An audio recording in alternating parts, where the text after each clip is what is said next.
ആറാം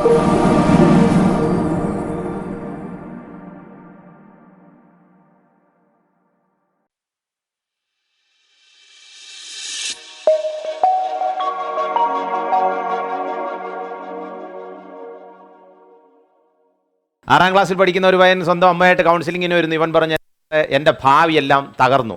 ഞാൻ ചോദിച്ചു, എന്താണ് നിൻ്റെ ഭാവി തകരാനുള്ള കാരണം? അതെൻ്റെ മമ്മി, എൻ്റെ അമ്മ എൻ്റെ ഭാവിയെക്കുറിച്ച് യാതൊരു ചിന്തയുമില്ല. അപ്പോൾ ഞാൻ ഈ അമ്മയോട് ചോദിച്ചു, എന്താണ് മകനെ ഡോക്ടറാകണോ എഞ്ചിനീയർ ആക്കണോ, എന്താണ് മകൻ്റെ ഭാവിയെക്കുറിച്ച് നിങ്ങൾ ചിന്തയില്ലാത്ത, അദ്ദേഹത്തിൻ്റെ പഠിത്തത്തിൻ്റെ കാര്യങ്ങളിലുള്ള പ്രശ്നമാണോ? അതൊന്നുമല്ല സാറേ, സാറ് തന്നെ ചോദിക്കണമെന്ന് പറഞ്ഞിട്ട്. അപ്പോൾ ഞാൻ ഈ പയ്യനോട് ചോദിക്കാൻ തുടങ്ങി. അപ്പോൾ ഈ പയ്യൻ പറഞ്ഞു, അത് അമ്മയച്ഛനെ മാറിയിരിക്കാൻ പറയണം. അപ്പോൾ അമ്മയച്ഛനെ പിടിച്ച് പുറത്തിരുത്തി ഈ മകനോട് ചോദിക്കുകയാണ്. മകൻ ഈ പയ്യനോട് ചോദിച്ചു, എന്താണ് നിൻ്റെ 6ാം ക്ലാസ്സിൽ പഠിക്കുന്ന നിൻ്റെ ഭാവിയെക്കുറിച്ചുള്ള നിൻ്റെ മാതാപിതാക്കന്മാർ നിന്നെ തടസ്സപ്പെടുത്താനുള്ള വിഷയം എന്താണ്? അപ്പോൾ ഇവൻ പറഞ്ഞു, അത് എനിക്ക് 4ാം ക്ലാസ്സിൽ പഠിക്കുന്ന മഞ്ജുവിനെ ഭയങ്കര ഇഷ്ടമാണ്. പിടികിട്ടിയേ? 4ാം ക്ലാസ്സിൽ പഠിക്കുന്ന മഞ്ജുവിനെ എനിക്ക് ഭയങ്കര ഇഷ്ടമാണ്. ഞാൻ പറഞ്ഞു, അതാണ് നീ വീട്ടിൽ പറഞ്ഞപ്പോൾ വീട്ടുകാർ തടസ്സപ്പെടുത്തിയല്ലേ? അതാണെങ്കിലേ എൻ്റെ പ്രശ്നം, അതാണ് സാറേ എൻ്റെ പ്രശ്നം എന്ന് പറഞ്ഞു. അപ്പോൾ ഞാൻ പറഞ്ഞു, ഒരു കാര്യം ചെയ്യ്, കുറച്ചുകൂടെ കഴിഞ്ഞിട്ട് അതിനെക്കുറിച്ച് ചിന്തിച്ചാൽ പോരെ. അപ്പോൾ വളരെ ഗൗരവമായിട്ട്, ഇപ്പോൾ ഇതിൻ്റെ സീരിയസ്നെസ് അതാണ്, വളരെ ഗൗരവമായിട്ട് അവൻ എന്നോട് പറയാ, എൻ്റെ അങ്കിളെ ഇപ്പോഴേ കാര്യങ്ങൾ സെറ്റപ്പ് ആക്കിയില്ലെങ്കിൽ ബാക്കി പൂരിപ്പിച്ചോ, വേറെ ആരെങ്കിലും മഞ്ജുവിനെ കൊണ്ടുപോകും സാറേ. അപ്പോൾ അത് ഞാൻ എൻ്റെ വീട്ടിൽ പറഞ്ഞപ്പോൾ വീട്ടുകാർ സമ്മതിക്കുന്നില്ല. വീട്ടുകാർ സമ്മതിക്കാത്തത് കൊണ്ട് ഞാൻ ആകെ കൂടെ ആശയക്കുഴപ്പത്തിലാണ് എന്നുള്ളതാണ് ഇദ്ദേഹത്തിൻ്റെ പ്രശ്നം. അങ്ങനെ ചില ദിവസങ്ങൾ ഈ പയ്യനെ കൗൺസിലിംഗ് ചെയ്യേണ്ടതായിട്ട് വന്നു. നമ്മളിന്ന് കേൾക്കാനായിട്ട് പോകുന്ന വിഷയം, ദൈവത്തിന് നമ്മളെല്ലാവരെയും കുറിച്ച് ഒരു പദ്ധതിയുണ്ട്. അത് ഏത് പ്രായക്കാരെക്കുറിച്ചും ദൈവത്തിനൊരു പദ്ധതിയുണ്ട്. ദൈവത്തിൻ്റെ പദ്ധതി ശരിയായി മനസ്സിലാക്കുമ്പോഴാണ് ദൈവത്തിൻ്റെ വഴിയിൽ കൃത്യമായിട്ട് നമുക്ക് സഞ്ചരിക്കാൻ സാധിക്കുന്നത്. ഉൽപ്പത്തി പുസ്തകം 2-ാമത്തെ അധ്യായത്തിൽ ഒരു വാക്യമുണ്ട്. ഉൽപ്പത്തി പുസ്തകം 2-ാമത്തെ അധ്യായം 18-ാമത്തെ വാക്യത്തിൽ, അനന്തരം യഹോവ ദൈവം പറയുകയാണ്, അനന്തരം യഹോവയായ ദൈവം മനുഷ്യൻ ഏകനായിരിക്കുന്നത് നന്നല്ല, ഞാനവന് തക്കതായൊരു തുണ ഉണ്ടാക്കി കൊടുക്കുമെന്ന് ദൈവം അരുൾ ചെയ്തു. മനുഷ്യൻ്റെ ഏകാന്തത മാറ്റാൻ ദൈവത്തിൻ്റെ മനസ്സിൽ നിന്നും ഉദിച്ചു വന്ന ഒരു കാര്യമാണ് ഈ തക്കതായ തുണ എന്നുള്ളത്. അപ്പോൾ ഇവിടെ വളരെ ശ്രദ്ധിച്ച് കേട്ടോണം. 1-ാമത്തെ വിഷയം എന്നുള്ളത്, ദൈവം തക്കതായ തുണയെ ഒരു വ്യക്തിക്ക് നൽകുകയാണ്. എന്തിനാണ്?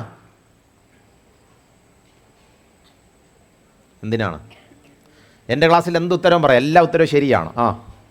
എന്തിനാണ് ഒരു ചോദ്യം അല്ലേ? എന്തിനാണെന്നുള്ളത്. ഈ എന്തിനാണ് എന്നുള്ള ചോദ്യത്തിൻ്റെ ഉത്തരം കിട്ടുമ്പോഴാണ് നമ്മൾ എത്ര ശ്രദ്ധയോടെ ഈ പ്രായത്തിൽ ജീവിക്കണമെന്ന് മനസ്സിലാകുന്നത്. അപ്പോൾ വിശുദ്ധ വേദപുസ്തകത്തിൽ തന്നെ ദൈവം മനുഷ്യനെ സൃഷ്ടിച്ചിട്ട് പറയാണ്, മനുഷ്യൻ ഏകനായിരിക്കുന്നത് നന്നല്ല, പക്ഷെ ഞാൻ അവന് തക്കതായൊരു തുണ ഉണ്ടാക്കി കൊടുക്കും. അപ്പോൾ എന്തിനാണ് ദൈവം ഈ തക്കതായ തുണ? ഏദൻ തോട്ടത്തിൽ ആദം ഒറ്റയ്ക്ക് ജീവിച്ചാൽ പോരെ? അപ്പോൾ വേറെന്തോ ഒരു ഉദ്ദേശം ദൈവത്തിനുണ്ട്. അതെന്താണ് ആ ദൈവത്തിൻ്റെ ഉദ്ദേശം? ദൈവം ഉൽപ്പത്തി പുസ്തകത്തിൽ 1-ാമത്തെ അധ്യായത്തിൽ തന്നെ മനുഷ്യനെ സൃഷ്ടിച്ചപ്പോൾ ബൈബിളിൽ എഴുതി വച്ചിരിക്കുന്നത്, ദൈവം അവരെ അനുഗ്രഹിച്ചിട്ട് പറയുകയാണ്, നിങ്ങൾ സന്താനപുഷ്ടിയുള്ളവരായി പെരുകണം. അപ്പോൾ സന്താനപുഷ്ടി ഉണ്ടാകണമെങ്കിൽ യഥാർത്ഥത്തിൽ ആദമിന് ഒരാൾ കൂടെ വേണം. ആരാണ്? ഹവ്വ. പക്ഷേ ഇവിടുത്തെ ഒരു പ്രശ്നമുണ്ട്. ശ്രദ്ധിച്ച് കേട്ടോണം. ഇതാണ് ഏറ്റവും കീ പോയിന്റ്. ആദം ഏകനായി ഈ ഭൂമിയിൽ ജീവിച്ചാൽ ദൈവത്തിൻ്റെ പദ്ധതി ബാക്കി പറ, ദൈവത്തിൻ്റെ പദ്ധതി നടപ്പിലാകത്തില്ല. അപ്പോൾ ദൈവത്തിൻ്റെ പദ്ധതി പൂർത്തിയാക്കാനാണ് തക്കതായ, ഒന്നുകൂടെ പറ, ദൈവത്തിൻ്റെ പദ്ധതി പൂർത്തിയാക്കാനാണ് തക്കതായ തുണ. ദൈവത്തിൻ്റെ പദ്ധതി പൂർത്തിയാക്കുക എന്നുള്ളതാണ് തക്കതായ തുണയിലൂടെ ഉദ്ദേശിക്കപ്പെടുന്നത്.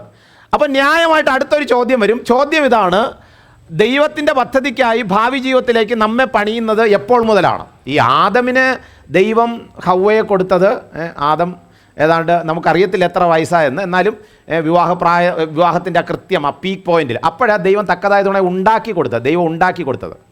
പക്ഷേ നമ്മളെ ദൈവത്തിൻ്റെ പദ്ധതിക്കായി പണിയുന്നത് ഏത് പ്രായം മുതലാണ്? അതിനെന്തെങ്കിലും പ്രായമുണ്ടോ? ഇനി 18 വയസ്സ് കഴിയുമ്പോഴാണോ തക്കതായ തുണയ്ക്ക് വേണ്ടി നമ്മളെ ദൈവം പണിത് തുടങ്ങുന്നത്?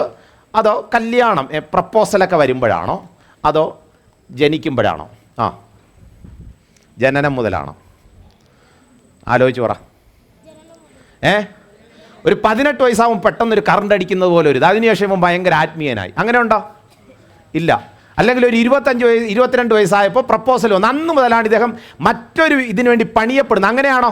അല്ല. അപ്പോൾ അങ്ങനെയാണെങ്കിൽ നിങ്ങളുടെ ജനനം മുതൽ നിങ്ങളെ ദൈവത്തിൻ്റെ പദ്ധതിക്ക് വേണ്ടിയിട്ട് പരിശീലിപ്പിക്കുന്ന ഒരു പരിശീലന ജീവിതമാണ് ഈ പ്രായത്തിൽ നിങ്ങൾ കടന്നു പോകുന്നത്. അങ്ങനെയാണെങ്കിൽ ആ പരിശീലനം നമുക്ക് തരുന്ന ആരാണ്? ആ പരിശീലനം ഈ ഭൂമിയിൽ നമുക്ക് തരാൻ ദൈവം വച്ചിരിക്കുന്നത് ആരെയാണ്? കമോൺ,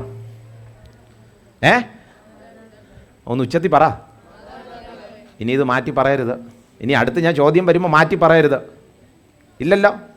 അപ്പം മാതാപിതാക്കന്മാരാണ് എൻ്റെ സ്വഭാവ രൂപീകരണത്തിന് ഈ ഭൂമിയിൽ ദൈവത്താൽ ആക്കപ്പെട്ട പരിശീലകർ. അതിൻ്റെ കൂടെ നമുക്ക് വേണമെങ്കിൽ അതിൻ്റെ കൂടെ സഭയിലെ ചുമതലപ്പെട്ടവർ, മുതിർന്ന വിശ്വാസികളായിട്ടുള്ള സഹോദരന്മാർ, ഇതിനെയൊക്കെ ഇതിൻ്റെ കൂടെ ചേർക്കാം. അപ്പോൾ ഇവിടുത്തെ ഏറ്റവും പ്രധാനപ്പെട്ട വിഷയം എന്നുള്ളത്, നമ്മൾ ഇങ്ങനെ പരിശീലനത്തിൻ്റെ ഇതിലൂടെ കടന്നുപോയി ദൈവത്തിൻ്റെ ഏറ്റവും വലിയൊരു പദ്ധതിയിലേക്ക് എത്തിച്ചേരാനായിട്ട് പോവുകയാണ്. ഇവിടെ ഇരിക്കുന്ന സകലരും, ഇവിടെ ഇരിക്കുന്ന എല്ലാവരും ദൈവത്തിൻ്റെ വിളിയുള്ള എല്ലാവരും, ദൈവത്തിൻ്റെ വിളി എന്ന് പറഞ്ഞാൽ വിവാഹത്തെക്കുറിച്ചുള്ള ദൈവത്തിൻ്റെ വിളിയുള്ള എല്ലാവരും, അതാണ് ഞാൻ ഉദ്ദേശിച്ചത്. അല്ലാതെ സുവിശേഷ വേല എന്നുള്ള ആശയത്തിലല്ല. ദൈവത്തിന് ആരൊക്കെയാണോ വിവാഹ ജീവിതത്തിലോട്ട് പ്രവേശിക്കേണ്ടത് അവർ ശരിയായ പരിശീലനം ലഭിച്ച് മുന്നോട്ട് പോകണമെന്ന് ദൈവം ആഗ്രഹിക്കുന്നു. ആ പരിശീലനം തുടങ്ങുന്നത് നിങ്ങൾ ജനിക്കുമ്പോൾ മുതൽ തന്നെയാണ്. അതുകൊണ്ടാണ് വീട്ടിൽ അടുക്കളയിൽ ജോലി ചെയ്യിപ്പിക്കുന്നത്. അതുകൊണ്ടാണ് മാതാപിതാക്കന്മാരെ സഹായിക്കണമെന്ന് മക്കളെ നിങ്ങളോട് മാതാപിതാക്കന്മാർ തുടർമാനമായിട്ട് പറയുന്നത്. നിങ്ങളെ വേലക്കാരായി കാണുന്നതുകൊണ്ടല്ല. അപ്പോൾ നിങ്ങളെ ഒരു പ്രത്യേക പരിശീലനത്തിലൂടെ കടത്തിവിടുകയാണ്. എന്തിനാണ്? ദൈവത്തിൻ്റെ പദ്ധതിയിലേക്ക് എത്തിച്ചേരാൻ. എന്നാൽ ആ ദൈവത്തിൻ്റെ പദ്ധതിയിലേക്ക് ഈ പ്രായത്തിൽ നിങ്ങൾ എത്തിച്ചേരുന്നതിനുള്ള ഏറ്റവും വലിയൊരു തടസ്സമുണ്ട്. അതാണ് നമ്മളിനി കേൾക്കാനായിട്ട് പോകുന്നത്. ഇതെന്താണ്? What is this? എന്താണ്? ഒന്നുകൂടെ നല്ലവണ്ണം നോക്കിയിട്ട് പറ. എന്തോ? നേരത്തെ ഗുഡ് എന്ന് പറഞ്ഞു, ഇപ്പോൾ ഈവിളെന്ന് പറയുന്നു. So this is the key. Always remember all the good things you may find evil. നിങ്ങൾ ഗുഡ് എന്ന് കാണുന്ന പലതിലും ഈ പ്രായത്തിൽ ഈവിൾ കാണാനുള്ള സാധ്യതയുണ്ട്. ഈ പ്രായത്തിൽ നമ്മൾ പലപ്പോഴും ഗുഡാണ്, നല്ലതാണ്, കുഴപ്പമില്ല, എൻ്റെ ഈ പ്രായത്തിന് നല്ലതാണ്, എൻ്റെ ഈ കാലഘട്ടത്തിന് നല്ലതാണ്, എൻ്റെ കൂട്ടുകാർക്ക് അതുകൊണ്ട്, എൻ്റെ സുഹൃത്തുക്കൾക്ക് അതുകൊണ്ട്, ഈ പ്രായത്തിൻ്റെ ഒരു പ്രത്യേകതയാണ് മമ്മി പപ്പ ഇതെന്നൊക്കെ പറഞ്ഞിട്ട് നമ്മൾ നല്ലതെന്ന് പറയുന്ന പലതിൻ്റെ ഉള്ളിലും ഈവിൾ ഒളിഞ്ഞിരിക്കാനുള്ള സാധ്യതയുണ്ട്. അത് തിരിച്ചറിയാനുള്ള വിവേകമാണ് ഈ ക്യാമ്പുകളിലൂടെ നിങ്ങൾക്ക് കിട്ടിക്കൊണ്ടിരിക്കുന്നത്. അപ്പോൾ എന്തുകൊണ്ടാണ് ഇങ്ങനെ ഒരു വിഷയം പഠിപ്പിക്കുന്നതെന്ന് ചോദിച്ചാൽ, എന്താ വിഷയം എന്നിപ്പോൾ മനസ്സിലായോ? ചെറിയൊരു സൂചന. കഴിഞ്ഞ ദിവസം ഇതേ വിഷയം, ഞാൻ ഈ എടുക്കാൻ പോകുന്ന വിഷയം വേറൊരിടത്ത് ഉച്ച സമയമായിരുന്നു. അപ്പോൾ ഉറക്കത്തിൻ്റെ സമയത്ത് എനിക്ക് മിക്കവാറും ക്ലാസ് എടുക്കാൻ അവസരം കിട്ടുന്നത്. ഏതാണ്ട് 200-200ഓളം കുട്ടികളുണ്ടായിരുന്നു, കോളേജ് കുട്ടികളാണ്. ഉച്ച സമയത്തായിരുന്നു. അപ്പോൾ ഞാൻ പറഞ്ഞു, ഇന്ന് നമ്മൾ പഠിക്കാൻ പോകുന്ന വിഷയം പ്രേമത്തെക്കുറിച്ചാണ്. ഉടനെ എൻ്റെ ഫ്രണ്ടിലിരുന്നിട്ട് ഒരുത്തൻ തള്ളെ പൊളിച്ചെന്ന്.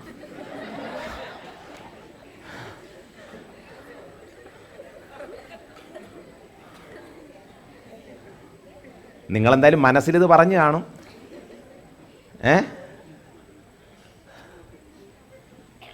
അപ്പോൾ എന്തുകൊണ്ടാണ് ഇങ്ങനെ ഒരു വിഷയം ഇവിടെ ക്ലാസ് എടുക്കാനുള്ള പ്രധാനപ്പെട്ട കാരണം പ്രിപ്പയർ ബിഫോർ റിപ്പയർ എന്നാണ്. പ്രിപ്പയർ ബിഫോർ റിപ്പയർ എന്ന് പറഞ്ഞു കഴിഞ്ഞാൽ ഇവിടെ ഒരു ഹൃദയം, ഇങ്ങനെ ഒരു ഹൃദയം, ഇത് 6ാം ക്ലാസ്സിൽ വെച്ച് ആരോ കയറി പ്രേമിച്ച് തേച്ചതാണ്. ഇത് 8-ൽ, ഇത് 10ാം ക്ലാസ്സിൽ പ്രേമിച്ചിട്ട് അവൻ പോയി, അവൾ വേണ്ട മുറിഞ്ഞ ഹൃദയം. ഇത് ഡിഗ്രി പ്രായത്തിൽ. ഇങ്ങനെയുള്ള ഒരു ഹൃദയമുള്ള ഒരാൾ ആൺകുട്ടികളോട് ചോദിക്കുക, നിങ്ങളെ വിവാഹം കഴിക്കാൻ വന്നാൽ നിങ്ങൾ എന്ത് പറയും? ഗായസ് ബ്രദറിൻ്റെ മോൻ ഇങ്ങനെ ആക്ഷൻ കാണിക്കുകയാണ്, നോ എന്ന്. നമ്മളാണെങ്കിലോ, ഒരു പയ്യൻ വന്ന് പറയാണ്, എനിക്ക് സ്നേഹിക്കുന്ന കാര്യത്തിൽ എത്ര പേരെ സ്നേഹിച്ച് പരിചയമുണ്ടെന്നറിയാമോ? അയ്യോ, എനിക്ക് 6ാം ക്ലാസ്സിൽ വെച്ച് ഒരുത്തിയെ സ്നേഹിച്ചു, 8ാം ക്ലാസ്സിൽ വെച്ച് ഒരുത്തിയെ സ്നേഹിച്ചു, 12ാം ക്ലാസ്സിൽ ഒരുത്തി സ്നേഹിച്ചു. അതുകൊണ്ട് കുടുംബജീവിതത്തിൽ ഭാര്യയെ സ്നേഹിക്കാൻ നല്ല പ്രായോഗിക കഴിവുണ്ട് എന്ന് പറഞ്ഞാൽ നിങ്ങൾ എന്ത് പറയും? നോ. കാരണം ഈ വിഷയത്തിൽ മാത്രമേ ഉള്ളൂ, പരിചയമില്ലാത്തതാണ് ക്വാളിറ്റി. പരിചയം ഈ വിഷയത്തിൽ മാത്രമേ ഉള്ളൂ. പരിചയസമ്പന്നരെ ദൈവത്തിന് വേണ്ട. നമ്മളാരും നല്ല പരിചയം ഉണ്ടല്ലേ പ്രേമിച്ച്, എങ്കിൽ നിന്നെ തന്നെ കെട്ടാം എന്ന് നമ്മൾ ആരെങ്കിലും പറയോ? ഇല്ല. അപ്പോൾ ഇവിടെ നമ്മൾ മനസ്സിലാക്കേണ്ട ഒരു പ്രധാനപ്പെട്ട കാര്യം. അപ്പോൾ അടുത്ത ചോദ്യത്തിലോട്ട് പോവുകയാണ്. ഞാൻ ആരെങ്കിലും സ്നേഹിക്കാൻ ആഗ്രഹിക്കുന്നു, ദൈവം സമ്മതിക്കുമോ? ചുറ്റും അങ്കിളും ആൻറ്റിമാരും ഇരിക്കുന്നുണ്ട്, ഭയങ്കര കൺഫ്യൂസ്ഡ് ആണ്. ഉച്ചത്തിൽ പറയണോ പതുക്കെ പറയണോ എന്ന്. ഞാൻ ആരെങ്കിലും സ്നേഹിക്കാൻ ആഗ്രഹിക്കുന്നു, ദൈവം സമ്മതിക്കുമോ? ചോദ്യം ഇതാണ്. ഇല്ലേ? സമ്മതിക്കത്തില്ലേ? ഇനി മാറ്റി പറയരുത്. ഈ എന്താണ് സ്നേഹമെന്ന് ഞാൻ പറയാം. What is love? സ്നേഹം എന്ന് പറഞ്ഞാൽ എന്താണ്? ശ്രദ്ധിച്ച് കേട്ടോണം. സ്നേഹം എന്ന് പറഞ്ഞാൽ ദൈവം മനുഷ്യന് ഉപയോഗിക്കുവാൻ നൽകിയിരിക്കുന്ന വികാരങ്ങളിൽ ഒന്നാണ് സ്നേഹം. ദൈവം മനുഷ്യന് ഉപയോഗിക്കുവാൻ നൽകിയിരിക്കുന്ന വികാരങ്ങളിലൊന്ന്. ദൈവം മനുഷ്യന് ഉപയോഗിക്കാൻ നൽകിയിരിക്കുന്ന വികാരങ്ങളിലൊന്ന് നമ്മൾ ഉപയോഗിക്കുന്ന പാപമാണോ? ഞാൻ എൻ്റെ മോൾക്ക് ഐസ്ക്രീം വാങ്ങിച്ചു കൊടുത്തിട്ട് പറയാം, മോളെ നല്ല ഐസ്ക്രീമാണ്, ഇതെങ്ങാനും കുടിച്ചാൽ. അപ്പോൾ മോൾ പറയും പറ, ബാക്കി പറ. പിന്നെ എന്തിനാണ്? ദൈവമേ, ഈ വികാരം എൻ്റെ ശരീരത്തിൽ തന്ന എന്തിനാണ്? ഇതെനിക്ക് ഉപയോഗിക്കാനല്ലേ, എന്തുകൊണ്ട് ഞാൻ ഉപയോഗിച്ചുകൂടാ? ന്യായമായിട്ട് നമുക്ക് ചിന്തിക്കാം. അപ്പോൾ ആദ്യമേ മനസ്സിലാക്കേണ്ട കാര്യം, സ്നേഹിക്കുന്നതിൽ ഒരു തെറ്റുമില്ല. പൊളിച്ചു. എന്നെ തന്നെ നോക്കുന്നു. സ്നേഹിക്കുന്നതിൽ ദൈവം ഒരു റെസ്ട്രിക്ഷനും വച്ചിട്ടില്ല. There is no restriction to love your enemy and your neighbour. നിങ്ങളുടെ ചുറ്റുപാടുള്ളവരെയും നിങ്ങളുടെ അയൽക്കാരനെയും അതുപോലെ തന്നെ നിങ്ങളുടെ എനിമിയെയും നിങ്ങളുടെ വിരോധിയെ പോലും സ്നേഹിക്കുന്നതിന് ഒരു തെറ്റുമില്ല. പക്ഷേ എവിടെയാണ് ഈ സ്നേഹം തെറ്റുപറ്റി പോകുന്നത് എന്ന് നമ്മളൊന്ന് മനസ്സിലാക്കുന്നത് നല്ലതാണ്. അപ്പോൾ നമ്മൾ ഇനി നേരെ ബൈബിളിലോട്ട് പോവുകയാണ്. സ്ത്രീ പുരുഷ സ്നേഹത്തിൻ്റെ വിനിമയത്തിൻ്റെ ആരംഭം ഒന്ന് ശ്രദ്ധിക്കാൻ പോവുകയാണ്. ബൈബിളിൽ പറഞ്ഞിരിക്കുന്ന സ്ത്രീയും പുരുഷനും തമ്മിൽ സ്നേഹിക്കാൻ തുടങ്ങിയപ്പോൾ അതിൻ്റെ ആരംഭം എന്താണ് നമ്മൾ ശ്രദ്ധിക്കാൻ പോകുന്നു. നിങ്ങൾ ഇനി മുതൽ ഇത് വച്ച് അരിച്ചെടുത്തിട്ട് വേണം, നിങ്ങളിൽ ആരെങ്കിലും ഇതുപോലെ പോകുന്നെങ്കിൽ പോരാ, നിങ്ങളുടെ കൂട്ടുകാരെങ്കിലും ഇതുപോലെ പോകുന്നെങ്കിൽ ഇത് ബൈബിളിൽ പറഞ്ഞിരിക്കുന്ന സ്നേഹമാണോ അതോ ഇത് മറ്റെന്തെങ്കിലുമാണോ എന്ന് നമ്മളൊന്ന് പരിശോധിക്കാൻ പോവാണ്. ഏത് വിഷയവും പരിശോധിക്കാനായിട്ട് ബെസ്റ്റ് സാധനം എന്നുള്ളത് വിശുദ്ധ വേദപുസ്തകം മാത്രമാണ്. ആണോ അല്ലയോ? അപ്പോൾ നമ്മൾ നേരെ അങ്ങോട്ട് പോവുകയാണ്. വേദപുസ്തകത്തിൽ ആദ്യത്തെ പുരുഷനും സ്ത്രീയും ആദം ഹവ്വ. ഉൽപ്പത്തി പുസ്തകം 2-ാം അധ്യായം 18-ാമത്തെ വാക്യം. Genesis chapter 2:18. ഞാൻ അവന് തക്കതായ ഒരു തുണയെ ഉണ്ടാക്കി കൊടുക്കും. എന്തിനാണ് ദൈവം ഒരു പുരുഷന് ഒരു സ്ത്രീയെ ഉണ്ടാക്കി കൊടുക്കുമെന്ന് അരുളി ചെയ്തത്? ദൈവം പുരുഷനെ ഉണ്ടാക്കിയപ്പോൾ ആ പുരുഷന് സ്ത്രീയുമായി സ്നേഹം വിനിമയം ചെയ്യാനുള്ള ആ ഒരു കഴിവ് കൂടെ നൽകിയിട്ടാണ് ദൈവം സൃഷ്ടിച്ചത്. അപ്പോൾ അങ്ങനെയാണെങ്കിൽ സ്നേഹവിനിമയത്തിന് അടുത്ത് ദൈവം അവളെ ഉണ്ടാക്കി അവൻ്റെ അടുക്കൽ കൊണ്ടുവന്നു. അപ്പോൾ ഈ സ്ത്രീക്കും പുരുഷനും തമ്മിൽ കാണുമ്പോൾ സ്നേഹം വിനിമയം ചെയ്യാനുള്ള ആ ഒരു പ്രത്യേക ജീൻ, ആ ഒരു പ്രത്യേക അതിൻ്റെ സ്വഭാവ വിശേഷങ്ങളൊക്കെ ദൈവം സൃഷ്ടിച്ചിട്ടാണ് ഇവരെ അടുത്തോട്ട് കൊണ്ടുവരുന്നത്. എന്ന് പറഞ്ഞാൽ അതിൻ്റെ അർത്ഥം ഇത്രയേ ഉള്ളൂ, ഈ സ്നേഹം വിനിമയം ചെയ്യാൻ ദൈവം നൽകിയതാണ്, ഒരു സംശയമില്ല. പക്ഷേ കണ്ടീഷൻ നമ്പർ 1, ദൈവം ആദമിനെ സൃഷ്ടിക്കുന്നതിന് തൊട്ട് മുൻപ് തന്നെ മൃഗങ്ങളെല്ലാം സൃഷ്ടിച്ചു. ഏതെങ്കിലും മൃഗങ്ങളെ കണ്ടിട്ട് ആദം പറഞ്ഞോ ഇത് എൻ്റെ അസ്ഥിയിൽ നിന്ന് അസ്ഥിയും മാംസത്തിൽ നിന്ന് മാംസവും? പറഞ്ഞോ?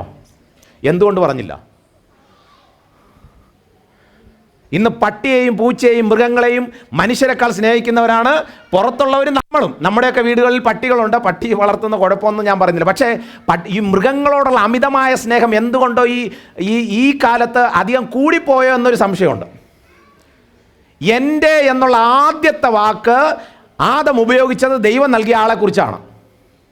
അങ്ങനെയാണെങ്കിൽ മക്കളെ, നിങ്ങൾ ഒരു കാരണവശാലും എൻ്റെ ചങ്കാണ് എന്നിനി ആരെക്കുറിച്ചും പറയരുത്. പറഞ്ഞേട്ടോ. അവൾ എൻ്റെ ചങ്കാണ്, അവൻ എൻ്റെ ചങ്കാണെന്ന് ഒരൊറ്റ എണ്ണത്തെക്കുറിച്ച് ചൂണ്ടിക്കാണിച്ച് പറഞ്ഞു പോകരുത്. ദൈവം അങ്ങനെ ഒരാളെ നിങ്ങൾക്ക് വിവാഹ ജീവിതത്തിലൂടെ തരുന്നതിന് മുൻപ് ആരെയും ചൂണ്ടിക്കാണിച്ച് അങ്ങനെ പറയാൻ പാടില്ല. That is sin. അപ്പോൾ ഇവിടെ ഈ സ്നേഹം ഒരാളുമായിട്ട് മാത്രമേ വിനിമയം ചെയ്യാൻ പറ്റത്തുള്ളൂ. ഇനിയിപ്പോൾ അതിലോട്ട് നമ്മൾ ഓരോ വാക്യത്തിലോട്ട് കടന്നു പോകാനായിട്ട് പോവുകയാണ്. അപ്പോൾ ഈ സ്നേഹത്തിൻ്റെ പ്രത്യേകത, ഈ ചിക്കൻ കറിക്കകത്ത് എന്തൊക്കെയാണ് വേണ്ടത്? അടുക്കളയിൽ കയറുന്ന ആരൊക്കെ ഉണ്ട്? ചിക്കൻ കറിക്ക് ഒന്നാമത് എന്ത് വേണം? സവാള അല്ല, ചിക്കൻ വേണം. ചിക്കൻ ഉണ്ടെങ്കിലല്ലേ ബാക്കിയുള്ള സാധനങ്ങൾ. ചിക്കൻ, സവാള, മസാല, മസാലയുടെ കൂടെ മുളകല്ല, ഓക്കെ, ഉപ്പ്, വെരി ഗുഡ്, തക്കാളി, വെള്ളം, ഗ്യാസ്. എടാ, അവൻ ഭയങ്കര ബുദ്ധിമാനാണ്. എല്ലാം ഉണ്ടെങ്കിലും ഗ്യാസ് ഇല്ലെങ്കിൽ ഒരു പരിപാടി നടക്കത്തില്ല. ശരിയാ. ഇനി ശ്രദ്ധിച്ച് കേട്ടോണം, ഈ എല്ലാ ഇൻഗ്രീഡിയൻസും മിതമായ രീതിയിൽ ഉപയോഗിക്കുമ്പോഴാണ് ഇത് ചിക്കൻ കറി എന്ന് നമ്മൾ രുചിച്ചു നോക്കുന്നത്. ഇനി ശ്രദ്ധിച്ച് കേട്ടോണം, ഈ ദൈവം പറയുന്ന സ്നേഹത്തിനകത്ത് എന്തെല്ലാം ഉണ്ട് എന്ന് നമ്മൾ പരിശോധിക്കുന്നു. ആ ദൈവം നൽകിയ സ്നേഹത്തിനകത്ത് എന്തെല്ലാം ഉണ്ടെന്ന് നമ്മൾ നോക്കുമ്പോഴാണ് ഇന്ന് കലാലയങ്ങളിൽ കാണുന്ന പ്രേമങ്ങൾക്ക് ഈ പറയുന്ന സാധനങ്ങൾ ഉണ്ടെങ്കിൽ സമ്മതിച്ചു, പ്രേമം ഓക്കെയാണ്, അല്ലെങ്കിൽ ഇത് പ്രശ്നമാണ്. അപ്പോൾ അതെന്താണെന്ന് നമ്മൾ കേൾക്കാൻ പോവുകയാണ്. ഒന്നാമത്തെ കാര്യം ബൈബിളിൽ എഴുതി വെച്ചിരിക്കുന്ന ഒന്നാമത്തെ, ആണും പെണ്ണുമായി ദൈവം അവരെ സൃഷ്ടിച്ചു. ഉൽപ്പത്തി പുസ്തകം 1:28 എഴുതി വെച്ചിരിക്കുന്നത്, ഉൽപ്പത്തി പുസ്തകം 1:28. ദൈവം അവരെ അനുഗ്രഹിച്ചു. അവർ രണ്ടുപേരും, സ്ത്രീയും പുരുഷനും സ്നേഹത്തിൽ തുടരുമ്പോൾ ദൈവം അവരെ അനുഗ്രഹിക്കുന്നു. അപ്പോൾ സ്നേഹത്തിനകത്ത് അനുഗ്രഹമുണ്ട്. അങ്ങനെയാണെങ്കിൽ ഈ കൗമാരപ്രായത്തിൽ നിങ്ങൾക്ക് ഏതെങ്കിലും പെൺകുട്ടിയോടോ പയ്യനോടോ ഒരു ചെറിയൊരു ഒരു നോക്കാനോ അല്ലെങ്കിൽ പോയി സംസാരിക്കാനോ ഒക്കെ തോന്നുമ്പോൾ ദൈവം നിങ്ങളെ അനുഗ്രഹിക്കുമെന്ന് തോന്നുന്നുണ്ടോ? അതിലോട്ട് ഞാൻ വരുന്നുണ്ട്. അപ്പോൾ ഈ സ്നേഹം വിനിമയം ചെയ്യുമ്പോൾ അനുഗ്രഹമാണ് ഉണ്ടാകുന്ന, ശാപമല്ല. ഒന്നാമത്തെ കാര്യം. 2, അവിടെ എഴുതി വെച്ചിരിക്കുന്ന മറ്റൊരിതുണ്ട്, ആകർഷണം. അത് ഇപ്പോഴത്തെ പ്രേമത്തിലുണ്ട്. എക്ക് ബിയെ കാണുമ്പോഴും ബിക്ക് സിയെ കാണുമ്പോഴും ഭയങ്കര ആകർഷണം. സാധാരണ ആണുങ്ങൾ ഞങ്ങളുടെ സാധാരണ കുട്ടികൾ, ആണുങ്ങളല്ല കുട്ടികൾ ചോദിക്കാറുള്ള ഒരു ചോദ്യമാണ്, സൗന്ദര്യമുള്ള ഒരു പെൺകുട്ടിയെ കണ്ടാൽ അങ്കിളെ ഞങ്ങൾ എന്ത് ചെയ്യണം? നല്ല ചോദ്യം അല്ലേ? അപ്പോൾ ഞങ്ങൾ സാധാരണ പറയാറുള്ള ഒരു ഉത്തരം ഇതിൻ്റെ കൂടെ അങ്ങ് പറഞ്ഞു പോവുകയാണ്. സൗന്ദര്യമുള്ളവർ നമ്മുടെ കണ്ണിൻ്റെ മുമ്പ് കൂടെ പോവും, നമ്മൾ കണ്ണടച്ചു വെച്ചിരിക്കാൻ പറ്റത്തില്ല. അപ്പോൾ first look is not sin എന്നാണ്. നമ്മുടെ കണ്ണിൻ്റെ മുമ്പിൽ എന്തും വന്ന് ചാടും. ആദ്യത്തെ നോട്ടം ഒരിക്കലും പാപമാകത്തില്ല. പക്ഷേ ഒരാൾ ബസ്സിൽ വെച്ച് കണ്ടു, അല്ലെങ്കിൽ ക്ലാസ്സിൽ പഠിക്കുന്ന ഒരു പെൺകുട്ടിയെ കണ്ടു, നമ്മൾ ആ വിഷയം കിട്ടും. പക്ഷെ കണ്ടതിന് ശേഷം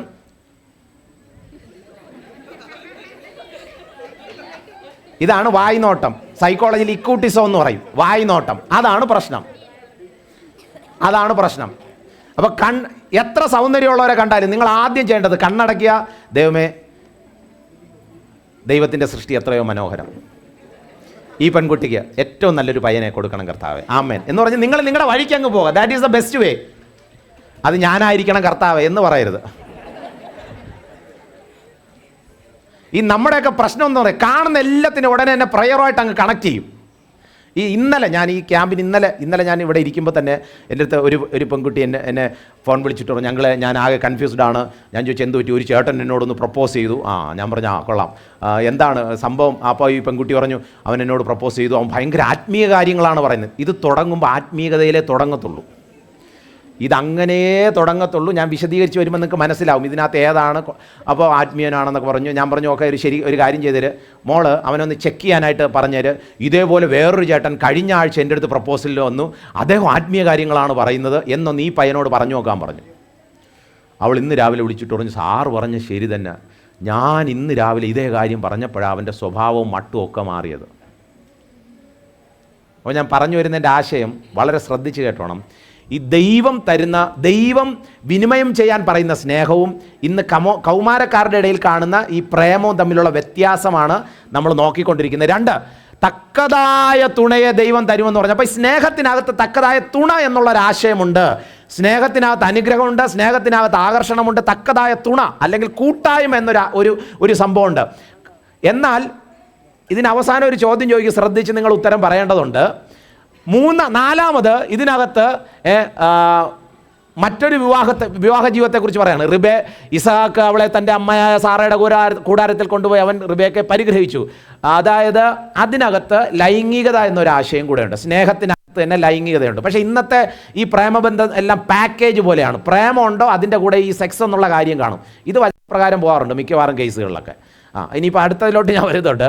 അടുത്തത് സന്താനപുഷ്ടിയുള്ളവരാകുക. അതായത് ഈ സ്നേഹം, ദൈവം നൽകിയിരിക്കുന്ന സ്ത്രീ പുരുഷ സ്നേഹത്തിനകത്ത് സന്താനപുഷ്ടി എന്നുള്ളൊരാശയം കൂടെ ഉണ്ട്. അപ്പോൾ ഇത്രയും കാര്യങ്ങൾ ഇനി ഭാര്യയിൽ സന്തോഷിച്ചു കൊള്ളുക. അതായത് ഇവിടെയും ഈ വാക്യത്തിൽ നമ്മൾ കാണുന്നത് സദൃശ്യ വാക്യങ്ങൾ 5:18-19 കാണുന്നത്, അവിടെ നിന്റെ യൗവനത്തിലെ ഭാര്യയിൽ സന്തോഷിച്ചു കൊള്ളുക. സ്നേഹവിനിമയത്തിനകത്ത് സന്തോഷമുണ്ട്. അപ്പോൾ ശ്രദ്ധിച്ചു കേട്ടോണം, സ്നേഹം വിനിമയം ചെയ്യുമ്പോൾ അനുഗ്രഹമാണ്, സന്താനങ്ങളുണ്ട്, സന്തോഷമുണ്ട്, ആകർഷണമുണ്ട്, ലൈംഗികതയുണ്ട്, സ്വാതന്ത്ര്യമുണ്ട്, അതിനകത്ത് കൂട്ടായ്മയുണ്ട്. എങ്കിൽ ചോദ്യം ഇതാണ്, ഇങ്ങനെ സ്നേഹം വിനിമയം ചെയ്യാൻ ഒരൊറ്റ മേഖലയേ ഉള്ളൂ, അതേതാണ്? ഒന്ന് ആലോചിച്ച് പറ. വിവാഹബന്ധത്തിനുള്ളിൽ മാത്രം. വിവാഹിതർ സ്നേഹിച്ച് നടന്നാൽ അവർക്ക് ഒരു പേടിയും കാണത്തില്ല. കല്യാണം കഴിഞ്ഞ രണ്ടുപേരും നടന്നു പോവുകയാണ്. അപ്പോൾ ഭാര്യ ഭർത്താവിന് ഇങ്ങനെ തട്ടി ഉരുമി പോകണു. ഉടൻ ഭർത്താവ് ആരെങ്കിലും കാണും, മാറുന്നില്ല, പറയോ? ഇല്ല. പക്ഷെ നമ്മുടെ കലാലയത്തിലെ സ്നേഹത്തിൽ സ്വാതന്ത്ര്യം ഉണ്ടോ? മമ്മി കാണല്ലേ, പിന്നെ പപ്പ കാണല്ലേ, അപ്പോൾ പ്രശ്നമില്ലേ അതിനകത്ത്?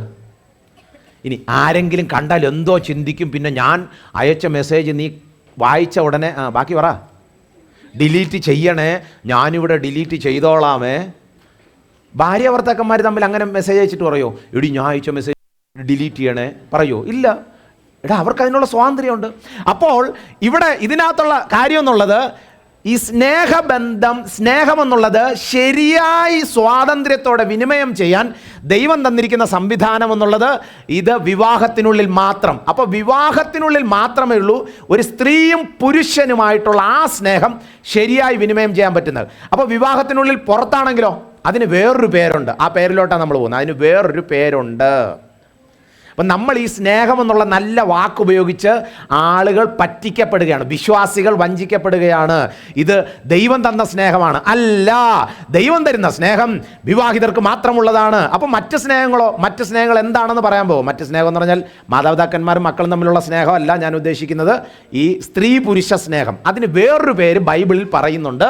അതിലോട്ട് നമ്മൾ പോകാൻ പോവുകയാണ്. അപ്പോൾ ബൈബിൾ തരുന്ന ഒരു ഡെഫിനിഷനുണ്ട് സ്നേഹത്തിന്. ഇത് വച്ച് നമ്മൾ ഇനി ഒന്ന് നോക്കാൻ പോവുകയാണ്. നേരത്തെ പറഞ്ഞതൊക്കെ നമ്മൾ ചിന്തിച്ചു കഴിഞ്ഞു. അതിനകത്ത് ഇന്ന് കാണുന്ന കൗമാരക്കാരുടെ സ്നേഹവും ബൈബിളിലെ സ്നേഹവും വ്യത്യാസമാണ്. ഇനി അടുത്ത വേറൊരു തെളിവ് കൂടെ പറയാണ്. 1 കൊരിന്ത്യർ 13:4, 5, 6, 7 വാക്യങ്ങൾ. 1 Corinthians chapter 13 verse 4, 5, 6, 7. അവിടെ എഴുതി വച്ചിരിക്കുന്ന ഒന്നാമത്തെ കാര്യം, സ്നേഹം ദീർഘമായി ക്ഷമിക്കുന്നു. പ്രേമിക്കുന്നവർ തമ്മിൽ ചെക്ക് ചെയ്താൽ മതി.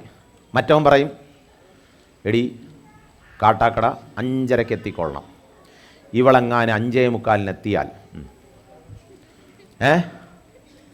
ഞാൻ നിന്നോട് ദീർഘമായി ക്ഷമിച്ചിരിക്കുന്നു. പറയോ?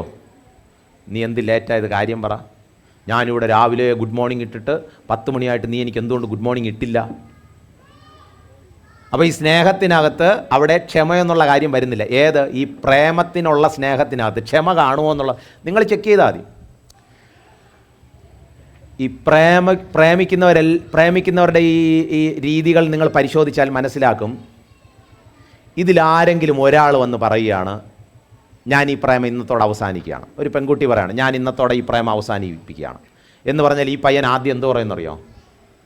ഇതുവരെയുള്ള ചരിത്രം വെച്ച് പറഞ്ഞേ, ഞാൻ നിന്നോട് ദീർഘമായി ക്ഷമിച്ചിരിക്കുന്നു, ദൈവം നിന്നെ സഹായിക്കട്ടെ. പറയോ? അവൻ ആദ്യം ചോദിക്കും, പെട്രോൾ പമ്പ് ഇവിടെ അടുത്തുണ്ടോ എന്ന്. ഒരു 2 ലിറ്റർ പെട്രോൾ വാങ്ങണം. അതെന്തിനാണ്? നിന്നെയും കത്തിക്കും, ഞാനും ചാവും. അപ്പോൾ എവിടെ പോയി സ്നേഹത്തിൻ്റെ ദീർഘക്ഷമ?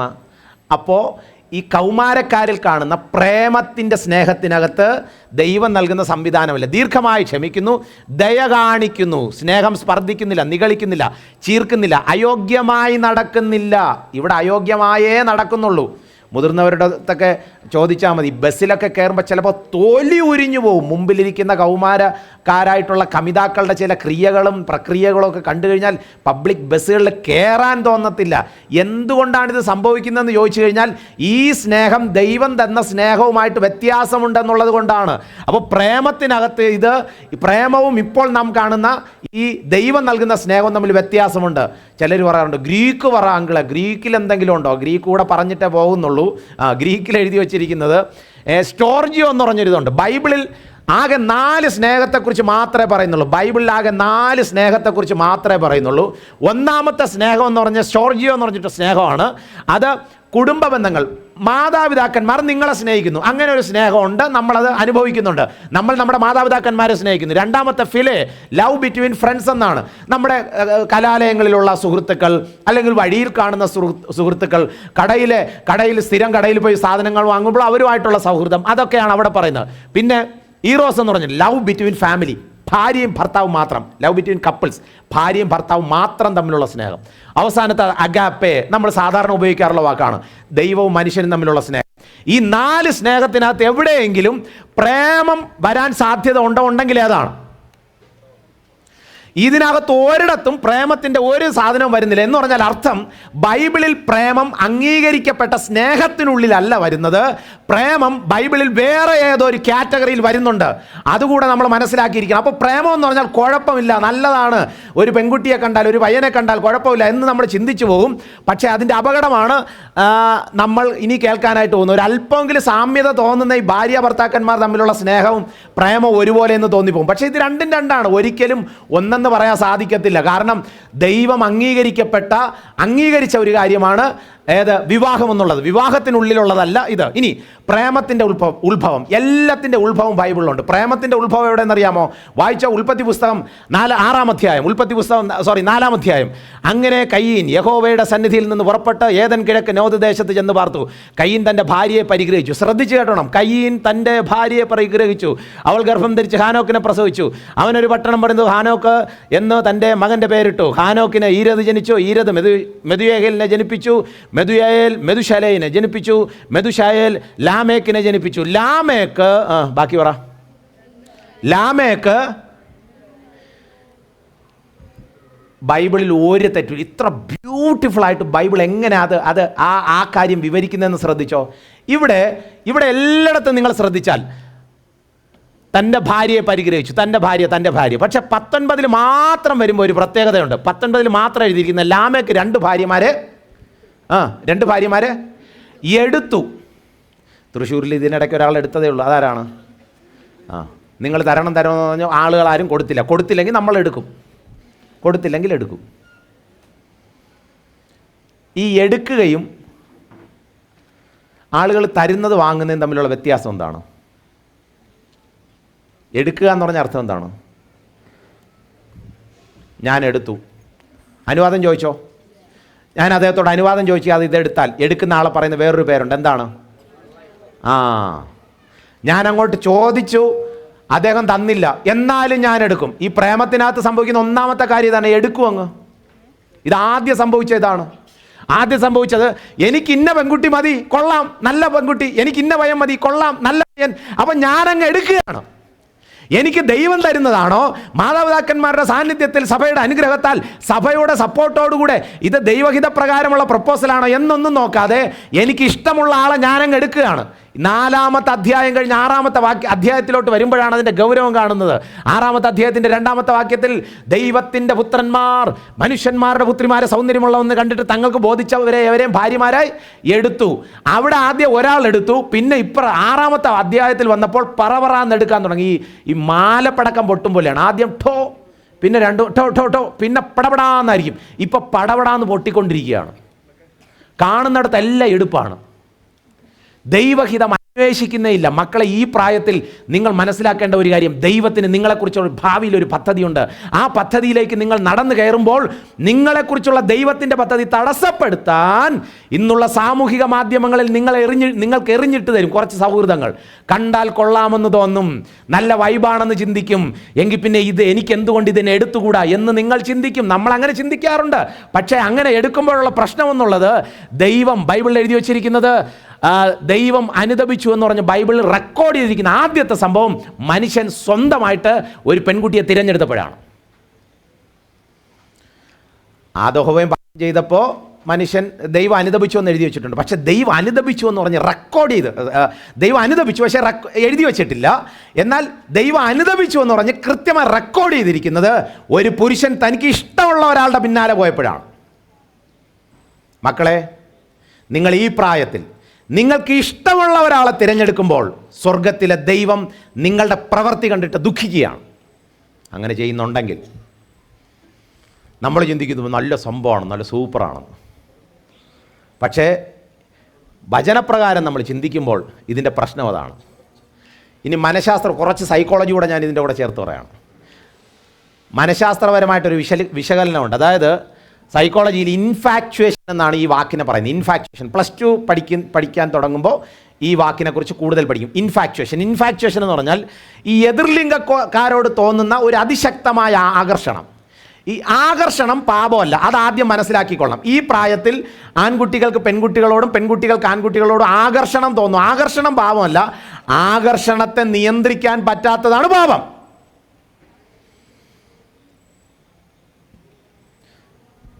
അപ്പോൾ ഈ ഇൻഫാക്ച്വേഷനെ കുറിച്ച് വിശദീകരിച്ച് പറയുന്നത് എങ്ങനെയാണ്? കൗമാരപ്രായത്തിൽ ശരീരത്തിൽ നിർമ്മിക്കപ്പെടുന്ന ഹോർമോണുകളുടെ പ്രവർത്തനത്താൽ എതിർ ലിംഗക്കാരോട് തോന്നുന്ന അതിശക്തമായ താൽക്കാലികമായ ആകർഷണം. ഇത് താൽക്കാലികമാണ്, പക്ഷേ ഭയങ്കര പവർഫുൾ ആയിരിക്കും. അപ്പോൾ നമ്മുടെ ഈ പ്രായത്തിലാണ് നോറെപ്പിനെഫ്രിൻ, അഡ്രിനാലിൻ, ഡോപ്പമിൻ എന്നൊക്കെ പറഞ്ഞ് കുറച്ച് നമ്മുടെ ശരീരത്തിലെ രാസവസ്തുക്കൾ അങ്ങ് ആക്റ്റീവ് ആകും. അതിൽ ഹാപ്പി ഹോർമോൺ എന്ന് പറഞ്ഞാൽ ഡോപ്പമിനാണ്. ഈ ഡോപ്പമിൻ ആക്റ്റീവ് ആകുന്നത് ഇതുപോലുള്ള സാഹചര്യങ്ങളാണ്. ഒരു സൗന്ദര്യമുള്ള ഒരു സ്ത്രീയെ കാണുമ്പോൾ, സൗന്ദര്യമുള്ള ഒരു പുരുഷനെ കാണുമ്പോൾ ഈ ഡോപ്പമിൻ അങ്ങ് ആക്റ്റീവ് ആകും. ഡോപ്പമിൻ ആക്റ്റീവ് ആയി കഴിഞ്ഞാൽ പിന്നെ അത് സന്തോഷം തരുന്നതാണ്. അപ്പോൾ ഈ സന്തോഷം കൂട്ടാൻ എന്ത് ചെയ്യണം? നമുക്ക് നേരത്തെ സന്തോഷം തന്നത് എന്ത് കണ്ടപ്പോഴാണോ ആ കണ്ടതിനെ വീണ്ടും കണ്ടുകൊണ്ടേയിരിക്കും. അതാണ് ഇത് സംഭവിക്കുന്നത്. അപ്പോൾ അയാളോട് സംസാരിക്കണമെന്ന് തോന്നും. അയാളോട് സംസാരിക്കണമെന്ന് തോന്നിക്കഴിഞ്ഞാൽ പിന്നെ അതിനുള്ള സാഹചര്യങ്ങളുണ്ടാക്കുമ്പോൾ സ്വാഭാവികമായിട്ട് നമ്മുടെ നമ്മളെ നിയന്ത്രിക്കുകയും ആത്മാവിൻ്റെ നിയന്ത്രണത്തിൽ നിന്ന് നമ്മൾ ജഡത്തിൻ്റെ നിയന്ത്രണത്തിലായിപ്പോവും.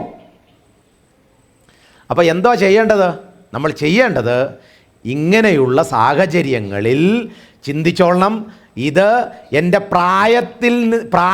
എൻ്റെ ഈ പ്രായമായതുകൊണ്ട് ഇതെനിക്ക് തരുന്ന ഫീലിങ്സ് മാത്രമാണ്. ഫീലിങ്സുകളുടെ പിന്നാലെ പോകരുത്. ഇനി രാമലിംഗം പിള്ളയുടെ ഡിക്ഷണറിയാണ് മലയാളത്തിലെ ഏറ്റവും ബെസ്റ്റ് ഡിക്ഷണറി എന്ന് പറയുന്നത്. രാമലിംഗം പിള്ളയുടെ ഡിക്ഷണറി. അദ്ദേഹം ബ്രദറുകാരനോ വിശ്വാസിയോ ഒന്നുമല്ല, പേര് കേൾക്കുമ്പോൾ തന്നെ അറിയാം. പക്ഷേ അദ്ദേഹം പറഞ്ഞിരിക്കുന്നത്, ഈ ഇൻഫാക്ച്വേഷനെ കുറിച്ച് പറഞ്ഞിരിക്കുന്നത്, അകാരണമായ വികാരാധിക്യം മൂലം ഒരു വ്യക്തിക്ക് മറ്റൊരാളോട് തോന്നുന്ന സ്നേഹത്താൽ പരാജിതൻ, അതായത് പരാജയം എന്ന് പറഞ്ഞ ഒരു കുഴി കിടക്കുകയാണ്. ഒരു കുഴി. ഈ കുഴി കാണുമ്പോൾ ഭയങ്കര ആകർഷണം. എന്തിനാണ്? ഈ കുഴിയിലോട്ട് പോയി ചാടണം, ഈ കുഴിയിലോട്ട് പോയി ചാടണം, എൻ്റെ ചേട്ടന്മാർ ചാടിയ കുഴിയാണ്, വീണ്ടും പോയി ചാടണം. ഇതാണ് സംഭവം. ഈ ഓക്സ്ഫോർഡ് ഡിക്ഷണറിയിൽ പറഞ്ഞിരിക്കുന്നത് പമ്പര വിഡ്ഢിത്തത്താൽ ബാധിക്കപ്പെട്ടതെന്നാണ്. ഈ പ്രേമത്തെക്കുറിച്ച് പറഞ്ഞിരിക്കുന്ന ഓക്സ്ഫോർഡ് ഡിക്ഷണറി പറഞ്ഞ് പമ്പര വിഡ്ഢിത്തത്താൽ ബാധിക്കപ്പെട്ടത്. കാണുമ്പോൾ തോന്നി ഇതെന്ത് ഭയങ്കര സംഭവമാണെന്ന്. എല്ലാവർക്കും ഉണ്ട് അങ്കിളെ. ഞാൻ ഇടയ്ക്ക് വുമൻസ് കോളേജിൽ ക്ലാസ് എടുക്കാൻ പോയപ്പോൾ, പെൺകുട്ടികൾ മാത്രമുള്ള കോളേജാണ്, അവിടെയുള്ള 10-20-30 കുട്ടികളടങ്ങുന്ന ഒരു ബാച്ചിന് ക്ലാസ് എടുക്കാൻ പോയപ്പോൾ അവിടെ ക്ലാസ് കഴിഞ്ഞപ്പോൾ ഒരു പെൺകുട്ടി എന്നോട് പറഞ്ഞു, അങ്കിളെ എനിക്കെന്തെങ്കിലും പ്രശ്നമുണ്ടോ? ഞാൻ പറഞ്ഞു, എന്താണ് മോൾ അങ്ങനെ ചോദിക്കാൻ കാരണം? അങ്കിളെ എനിക്ക് മാത്രം ലൈനില്ല, ബാക്കിയുള്ളവരെല്ലാവർക്കും ലൈനുണ്ട്. അപ്പോൾ ലൈൻ ഉള്ളവർ എന്നോട് പറയുകയാണ്, നിനക്കെന്തോ സാരമായ പ്രശ്നമുണ്ട്, നീ ഒരു സൈക്കോളജിസ്റ്റിനെ കാണണം. ഞാൻ പറഞ്ഞു, മോളെ നിനക്ക് മാത്രം ഒരു കുഴപ്പമില്ല, ബാക്കിയെല്ലാം കുഴപ്പം പിടിച്ചതാണ്. അവൾക്ക് ഭയങ്കര സന്തോഷമായി. ഷി വാസ് വെരി ഹാപ്പി അത് കേട്ടപ്പോൾ. എടാ എനിക്ക് കുഴപ്പമൊന്നുമില്ലല്ലോ. അപ്പോൾ ഇവിടെ നമ്മൾ മനസ്സിലാക്കേണ്ട കാര്യം, രണ്ടുപേരിയ്ക്കുകയാണ്. ഇരിക്കുന്ന എന്തിനാണെന്ന് മനസ്സിലായല്ലോ. അല്പം കൂടെ അടുത്താൽ എന്തോ സംഭവിക്കുമെന്നറിയാമോ? അതിനാണ് ഫോൾ ഇൻ ലവ്. ഈ ഇംഗ്ലീഷിൽ ഫോൾ എന്ന് പറഞ്ഞാൽ മലയാളത്തിൽ എന്തോ വാക്ക്? ഫോൾ എന്ന് പറഞ്ഞാൽ വീഴുക. ഇംഗ്ലീഷുകാരെ സമ്മതിച്ചേർക്കുകയാണ്, കൃത്യം വാക്കാണ് അവർ പറഞ്ഞിരിക്കുന്നത്. ഫോൾ ഇൻ ലവ്, പ്രേമത്തിലോട്ട് വീഴുക എന്നാണ്, പൊങ്ങിപ്പോകുക എന്നല്ല. ഇത് വീഴുന്ന പരിപാടിയാണ്. ഒരുത്തൻ ചാണകക്കുഴിയിൽ വീണു. ഈ ചാണകക്കുഴിയിൽ വീണവൻ ഉടനെ ചെയ്യുന്ന എന്താണ്? എത്രയും പെട്ടെന്ന് എഴുന്നേറ്റ് വരാനല്ലേ നോക്കത്തുള്ളൂ. അല്ലാതെ ഏവനെങ്കിലും ചാണകക്കുഴിയിൽ വീണിട്ട് അതിൻ്റെ സെൽഫി എടുത്തിട്ട് ഐ ഫോൾ ഇൻ ചാണകക്കുഴി അവൻ പോസ്റ്റ് ചെയ്യുമോ? ഇന്ന് പോസ്റ്റ് ചെയ്യുന്നുണ്ട്. പ്രേമിക്കുന്നവൻ ആദ്യം ചെയ്യുന്നത്, ഞാൻ ഇന്ന പെണ്ണുമായിട്ട് ഫോൾ ഇൻ ചാണകക്കുഴി എന്ന് പറഞ്ഞ് പോസ്റ്റ് ചെയ്യും. ഉടനെ ബാക്കിയുള്ളമാർ കൊള്ളാടാ, സൂപ്പറാടാ, ലൈക്കടാന്ന് പറഞ്ഞ് അടിച്ചു കൊടുക്കുകയാണ്. അവൻ്റെ പഠിത്തം പോയേ, മാതാപിതാക്കന്മാരുള്ള ബന്ധം എത്രത്തോളം വഷളാകും. ഞാനത് പിന്നാലെ പറഞ്ഞു വരുന്നുണ്ട്. ഇതിനകത്ത് ഈ സൈക്കോളജിക്കൽ ഇഷ്യൂ എന്ന് പറഞ്ഞാൽ, അതായത് മാനസികമായ പ്രശ്നം എന്ന് പറഞ്ഞാൽ. അപ്പോൾ ഇവിടെ ഇതിലോട്ട് വീഴുമ്പോൾ സംഭവിക്കുന്ന ഏറ്റവും വലിയ പരാജയം വായിച്ചോ. ഉൽപ്പത്തി പുസ്തകം 2-ാമത്തെ അധ്യായത്തിൻ്റെ 18 മുതൽ 20 വരെ. അനന്തരം യഹോവയായ ദൈവം മനുഷ്യൻ ഏകനായിരിക്കുന്നത് നന്നല്ല, ഞാൻ അവന് തക്കതായ തുണ ഉണ്ടാക്കി കൊടുക്കും എന്ന് പറഞ്ഞിട്ട് ദൈവം ചെയ്തെന്താണ്? ഉടനെ ആദമിനെ പിടിച്ച് കിടത്തിയില്ല. ആ സീക്വൻസ് വായിക്കുമ്പോൾ ഭയങ്കര രസമാണ്, ശ്രദ്ധിച്ച് കേട്ടോണം. ഞാൻ അവന് തക്കതായ തുണ ഉണ്ടാക്കി കൊടുക്കും അരുളി ചെയ്തു. എന്നിട്ട് അടുത്തെഴുതി വെച്ചിരിക്കുന്നത്, യഹോവയായ ദൈവം ഭൂമിയിലെ സകല മൃഗങ്ങളെയും ആകാശത്തിലെ എല്ലാ പറവകളെയും നിലത്ത് നിന്ന് നിർമ്മിച്ചിട്ട് മനുഷ്യനവയ്ക്ക് എന്ത് പേരിടുമെന്ന് കാണുവാൻ അവൻ്റെ മുമ്പിൽ വരുത്തി. സകല ജീവജന്തുക്കളും മനുഷ്യനിട്ടത് പേരായി. മനുഷ്യൻ എല്ലാ കന്നുകാലികൾക്കും, ആകാശത്തിലെ പറവകൾക്ക്, എല്ലാ കാട്ടുമൃഗങ്ങൾക്കും പേരിട്ടു. എങ്കിലും മനുഷ്യന് തക്കതായൊരു തുണയെ കിട്ടിയില്ല. ശ്രദ്ധിച്ച് കേട്ടോണം. ദൈവം പറഞ്ഞു, ഞാൻ നിനക്ക് തക്കതായ തുണയെ തരുമെന്ന് പറഞ്ഞിട്ട് ഉടനെ തന്നെ ദാവ് 2 പശുവിനെ വിട്ടു. പുള്ളി നല്ലവണ്ണം നോക്കിയിട്ട് പറഞ്ഞു, 4 കാല്, 4 കാല്, 4 കാലി പോട്ടു, പശു പോട്ടു. ദാ വരുന്നു പട്ടി, പേരിട്ടു വിട്ടു. ദാ വരുന്നു പൂച്ച, പേരിട്ടു വിട്ടു. ഇതിലൊന്നും എന്ത് കണ്ടില്ല? എനിക്കുള്ളതാണെന്ന് കണ്ടില്ല. ദൈവം തരാമെന്ന് പറഞ്ഞിട്ട് തൊട്ടടുത്ത് ചെയ്ത ദൈവം സൃഷ്ടിച്ച ആളെ തന്നെ മുൻപിലൂടെ വിട്ടു. ഇത് മലയാളി ആദമായിരുന്നെങ്കിൽ എന്തോ ചെയ്തേനെ? മലയാളി നല്ല മയിൽപ്പീലി വിരിച്ച് ദാ വരുന്നു മയിൽ. മലയാളി ആദമായിരുന്നെങ്കിൽ, ഒന്ന്, ദൈവം സൃഷ്ടിച്ചതാണ്, കാരണം തൊട്ട് മുമ്പ് പറഞ്ഞിട്ടുണ്ട്. 2, ദൈവം അനുഗ്രഹിച്ചു. എല്ലാത്തിനും ബൈബിൾ വാക്യം നോക്കും. ദൈവം അനുഗ്രഹിച്ചു. 3, ദൈവം ഇപ്പോൾ പറയുകയും ചെയ്തു, ഞാൻ നിനക്ക് തക്കതായ തുണയെ തരുമെന്ന്. ദാ വരുന്നു മയിൽപ്പീലി വിരിച്ച് സൗന്ദര്യത്തിൻ്റെ നിറകുടമായ മയിൽ. അതെന്തോ പറഞ്ഞാൽ മലയാളി ആദമായിരുന്നെങ്കിൽ, ദൈവമേ കുഴപ്പമില്ല, ഇതെങ്കിൽ ഇത് വെച്ച് അങ്ങ് അഡ്ജസ്റ്റ് ചെയ്യാം.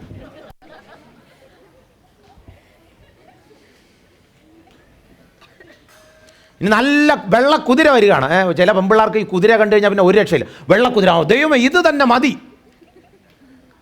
എടാ, അതിന് ഈ പ്രായം മുതൽ വിവാഹപ്രായം വരെ ശ്രദ്ധിച്ചു കേട്ടോ. ഈ പ്രായം മുതൽ വിവാഹപ്രായം വരെ നിങ്ങളുടെ മുമ്പിലൂടെ നിങ്ങളുടെ പഠന കാലയളവിൽ ഇതുപോലെ സിംഹത്തെയും പുലിയെയും പട്ടിയെയും പൂച്ചയൊക്കെ മുമ്പിലൂടെ വിടും. എന്തിന്? നല്ലവണ്ണം ഒബ്സർവ് ചെയ്ത് പേരിട്ടിട്ട് വിട്ടിട്ട് പിടിച്ച് കെട്ടണോ? വേണ്ട. പേരിട്ടിട്ട് അങ്ങ് വിട്ടോണം. നിങ്ങളുടെ മുമ്പിലൂടെ പല മൃഗങ്ങളെയും ദൈവം വിടുന്ന എന്തിനെന്നറിയാമോ? നിങ്ങളവരെ ഒബ്സർവ് ചെയ്യാൻ വേണ്ടിയിട്ടാണ്. അമ്മമാരോടുകൂടെ പറയണം. ചില പിള്ളേരുണ്ട്, ചില പട്ടികളുണ്ടല്ലോ ഇങ്ങനെ വാലാട്ടി നടക്കും. ഉടനെ മമ്മിയുടെ അടുത്ത് വന്നിട്ട്, മമ്മി നല്ല പട്ടി മമ്മി, 3 മാസമായിട്ട് എൻ്റെ പിന്നാലെ വാലാട്ടി നടക്കുകയാണ്, ഇത് ദൈവഹിതമാണോ എന്ന് തോന്നുന്നു. ഉടനെ ഈ മമ്മി അങ്ങോട്ട് പറയും, എടി അത് ബ്രദറൻ പട്ടിയാണോ എന്ന് നോക്കാൻ.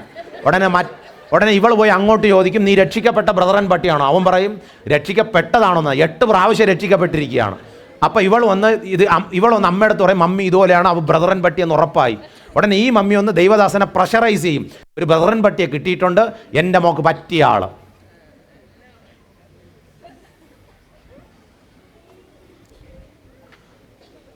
വളരെ ഗൗരവമേറിയതുകൊണ്ടാണ് അല്പം തമാശ കൂടെ ചേർത്ത് പറയുന്നത്. കാര്യം മനസ്സിലായോ? ദൈവഹിതപ്രകാരമല്ലാത്ത ഒന്നിനെയും ദൈവം നിങ്ങളുടെ ജീവിതത്തിൽ പ്രതീക്ഷിക്കുന്നില്ല. ചിലർ ഏറ്റവും സാമ്യമായത് നോക്കും. നേരത്തെ പറഞ്ഞല്ലോ, നല്ല സാമ്യമായത്. ഈ ആദം ഏറ്റവും സാമ്യമായതാണ് തിരഞ്ഞെടുത്തിരുന്നെങ്കിൽ ഏത് തിരഞ്ഞെടുക്കുന്നതായിരുന്നെന്ന് അറിയാമോ? ഒരു സംശയമില്ല. ആ മോക്ക് നല്ലൊരു കൈ കൊടുത്തേ. Give a big clap. Excellent. Adam ഏറ്റവും സാമ്യമുള്ളതാണ് എന്ന് പറയുകയാണെങ്കിൽ, ആദം ഏറ്റവും 98.4% സാമ്യമുള്ള ഒരാൾ ആ ഏദൻ തോട്ടത്തിലുണ്ടായിരുന്നു. കണ്ടില്ലേ? ചിലർ പറയുന്ന അങ്ങനെയാണ്, അങ്കിളെ അവനും പ്രാർത്ഥിക്കും ഞാനും പ്രാർത്ഥിക്കും, അവനും രാവിലെ എഴുന്നേക്കും ഞാനും രാവിലെ എഴുന്നേക്കും, പിന്നെ അവനും രാത്രി ഉറങ്ങും ഞാനും രാത്രി ഉറങ്ങും. ഇതാണ് സാമ്യത.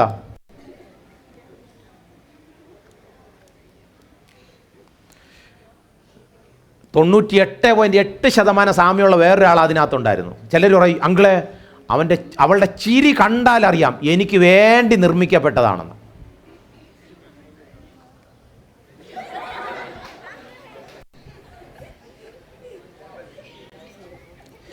സാമ്യത കണ്ടല്ല ദൈവഹിതം തിരഞ്ഞെടുക്കേണ്ടത്.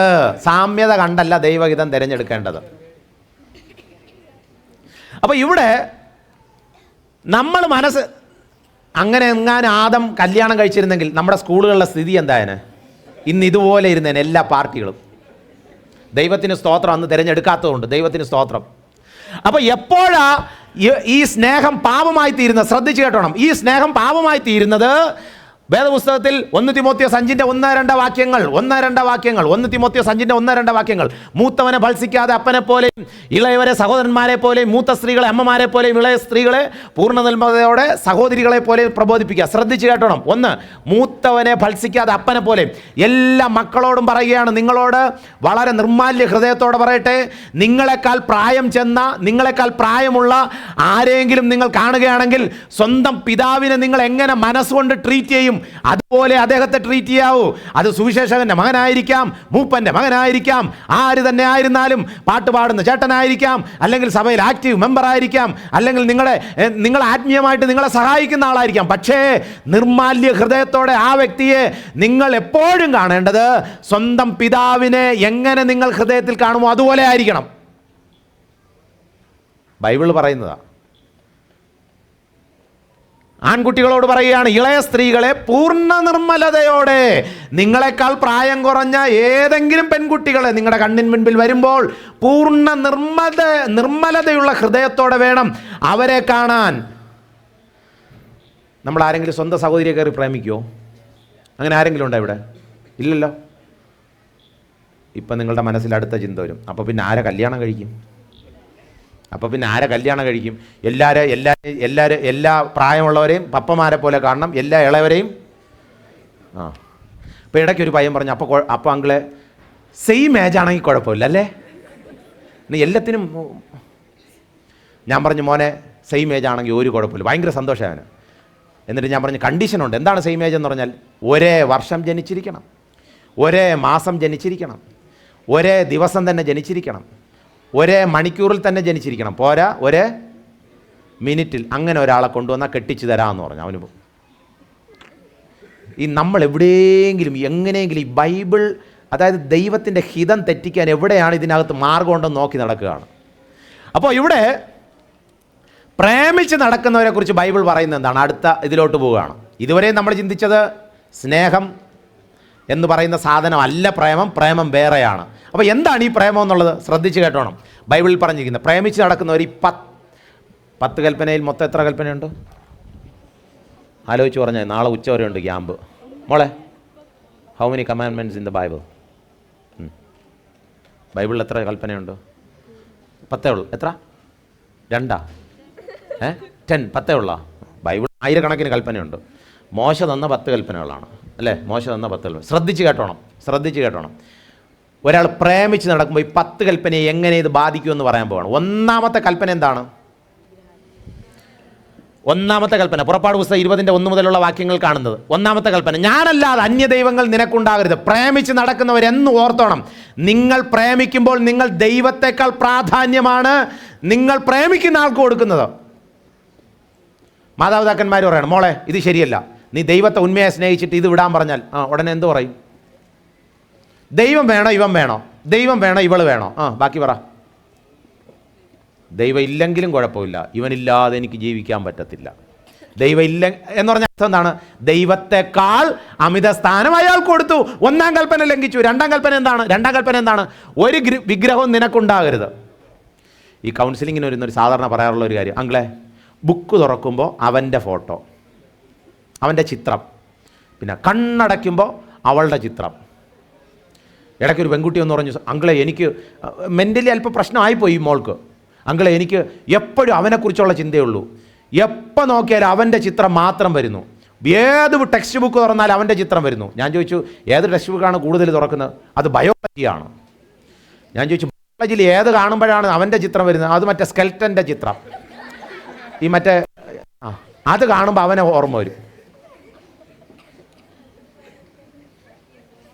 ഇത് പ്രശ്നമാണ്. ഇത് അല്പ സൈക്കോളജിക്കൽ പ്രശ്നമുള്ള കേസാണ്. അതായത് ഉറക്കത്തിൽ ഊണിലും എല്ലാം. അപ്പോൾ രണ്ടാം കൽപ്പന ലംഘിച്ചു. മൂന്നാം കൽപ്പന, നിൻ്റെ ദൈവമായ യഹോവയുടെ നാമം വൃഥാ എടുക്കരുത്. പ്രേമിച്ച് നടക്കുമ്പോൾ പ്രത്യേകം ശ്രദ്ധിച്ചോണം. മമ്മി സത്യമായിട്ടും ഈ വാക്കേ പറയത്തുള്ളൂ, പപ്പ സത്യമായിട്ടും ഞങ്ങൾ തമ്മിൽ വേറെ ഒരു ബന്ധവുമില്ല. ബാക്കി എല്ലാ ബന്ധമുണ്ട്, വേറെ ഒരു ബന്ധവുമില്ല. ഈ ബന്ധം ദൈവത്തിൻ്റെ പേര് അനാവശ്യമായിട്ട് ഉപയോഗിക്കും. മൂന്നാം കൽപ്പനയെ ലംഘിച്ചു. നാലാം കൽപ്പന, ശബത്ത് നാളെ ശുദ്ധീകരിക്കാൻ ഓർമ്മിക്കുക. അതവിടെ ഇരുന്നോട്ടെ. നിൻ്റെ ദൈവമായ യഹോവ നിനക്ക് തരുന്ന ദേശത്ത് നീ ദീർഘായുസ്സോടെ ഇരിക്കേണ്ട. നിൻ്റെ അപ്പനെ അമ്മയും ബഹുമാനിക്കുക.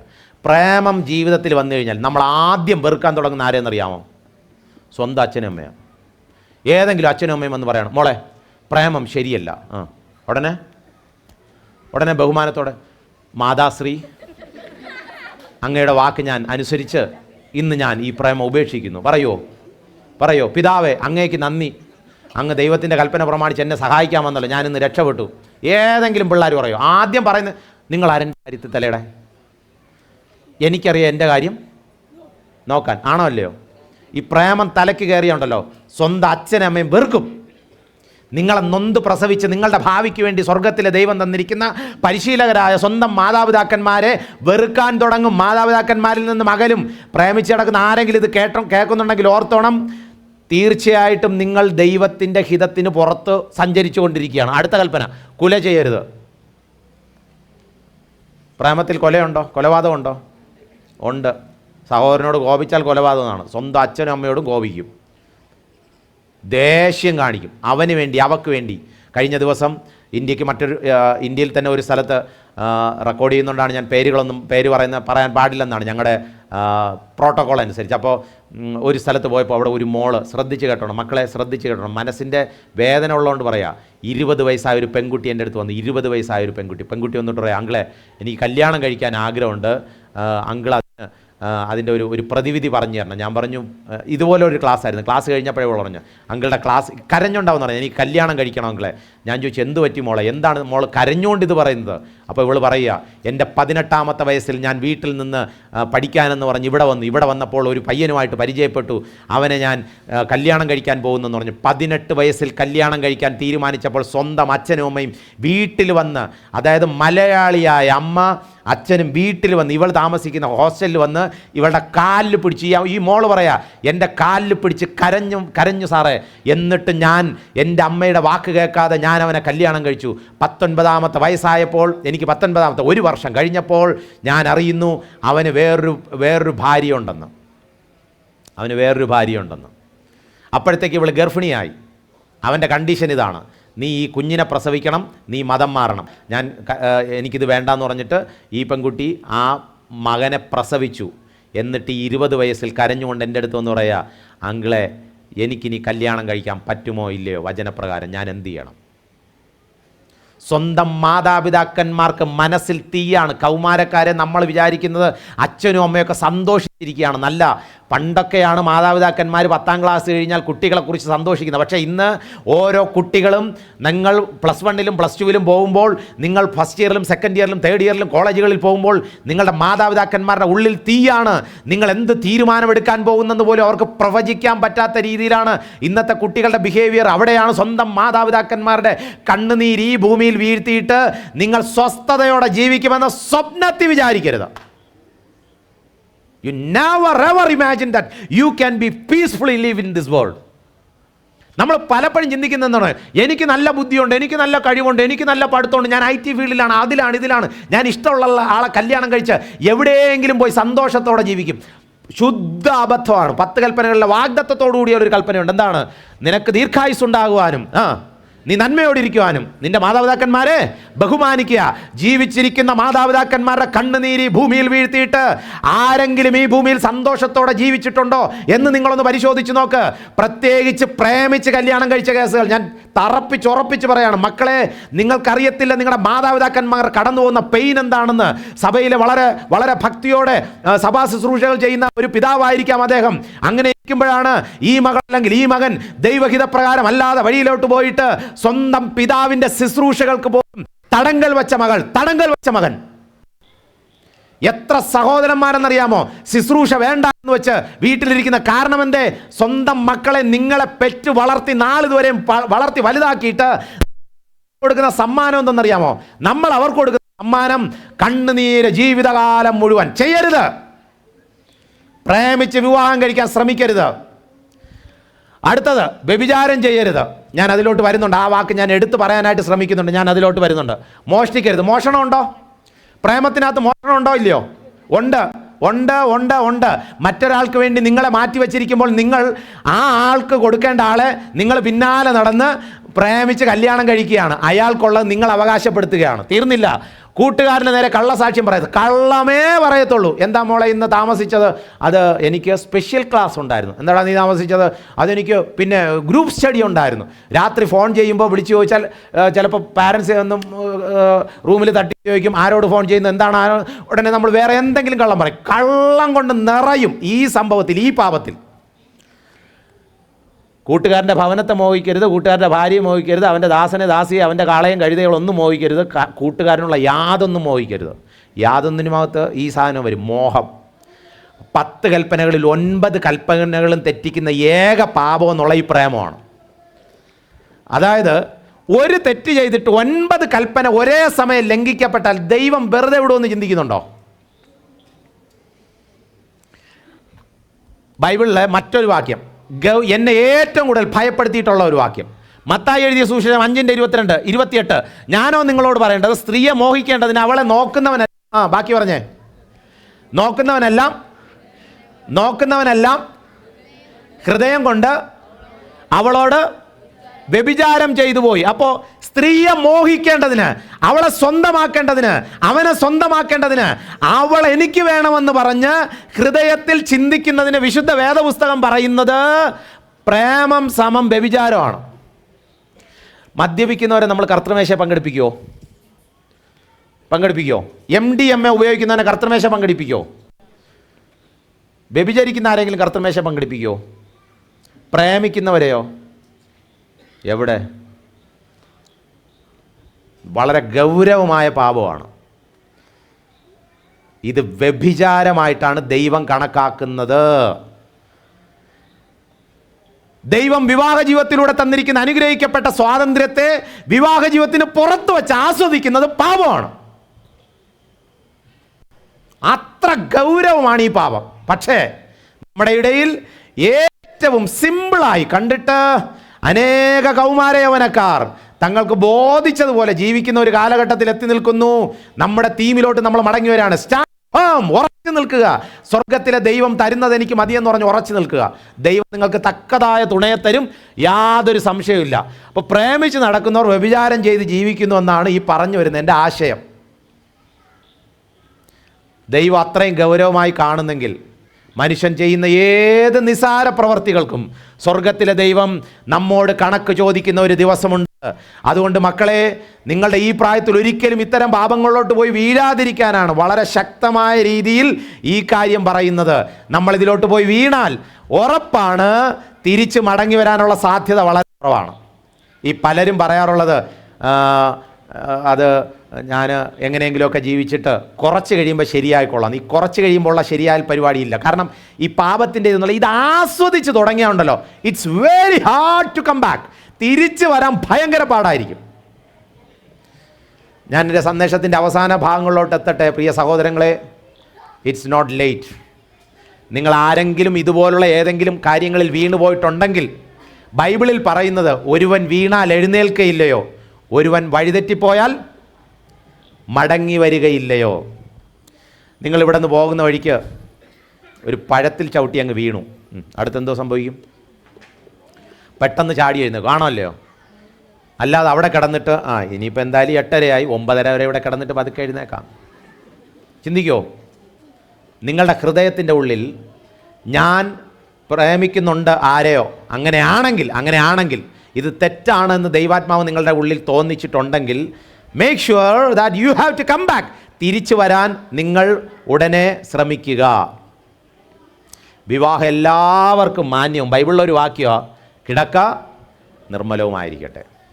ഈ നല്ല മനോഹരമായ പാത്രം തറയിൽ വീണ് ഉടഞ്ഞാൽ ഉണ്ടല്ലോ, നല്ല മനോഹരമായ പാത്രം തറയിൽ വീണ് ഉടഞ്ഞാൽ അതിനെ നമ്മൾ എടുത്ത് ഒട്ടിച്ചൊക്കെ വയ്ക്കാം. ഒട്ടിച്ച് വച്ചാലും അതിൻ്റെ രൂപം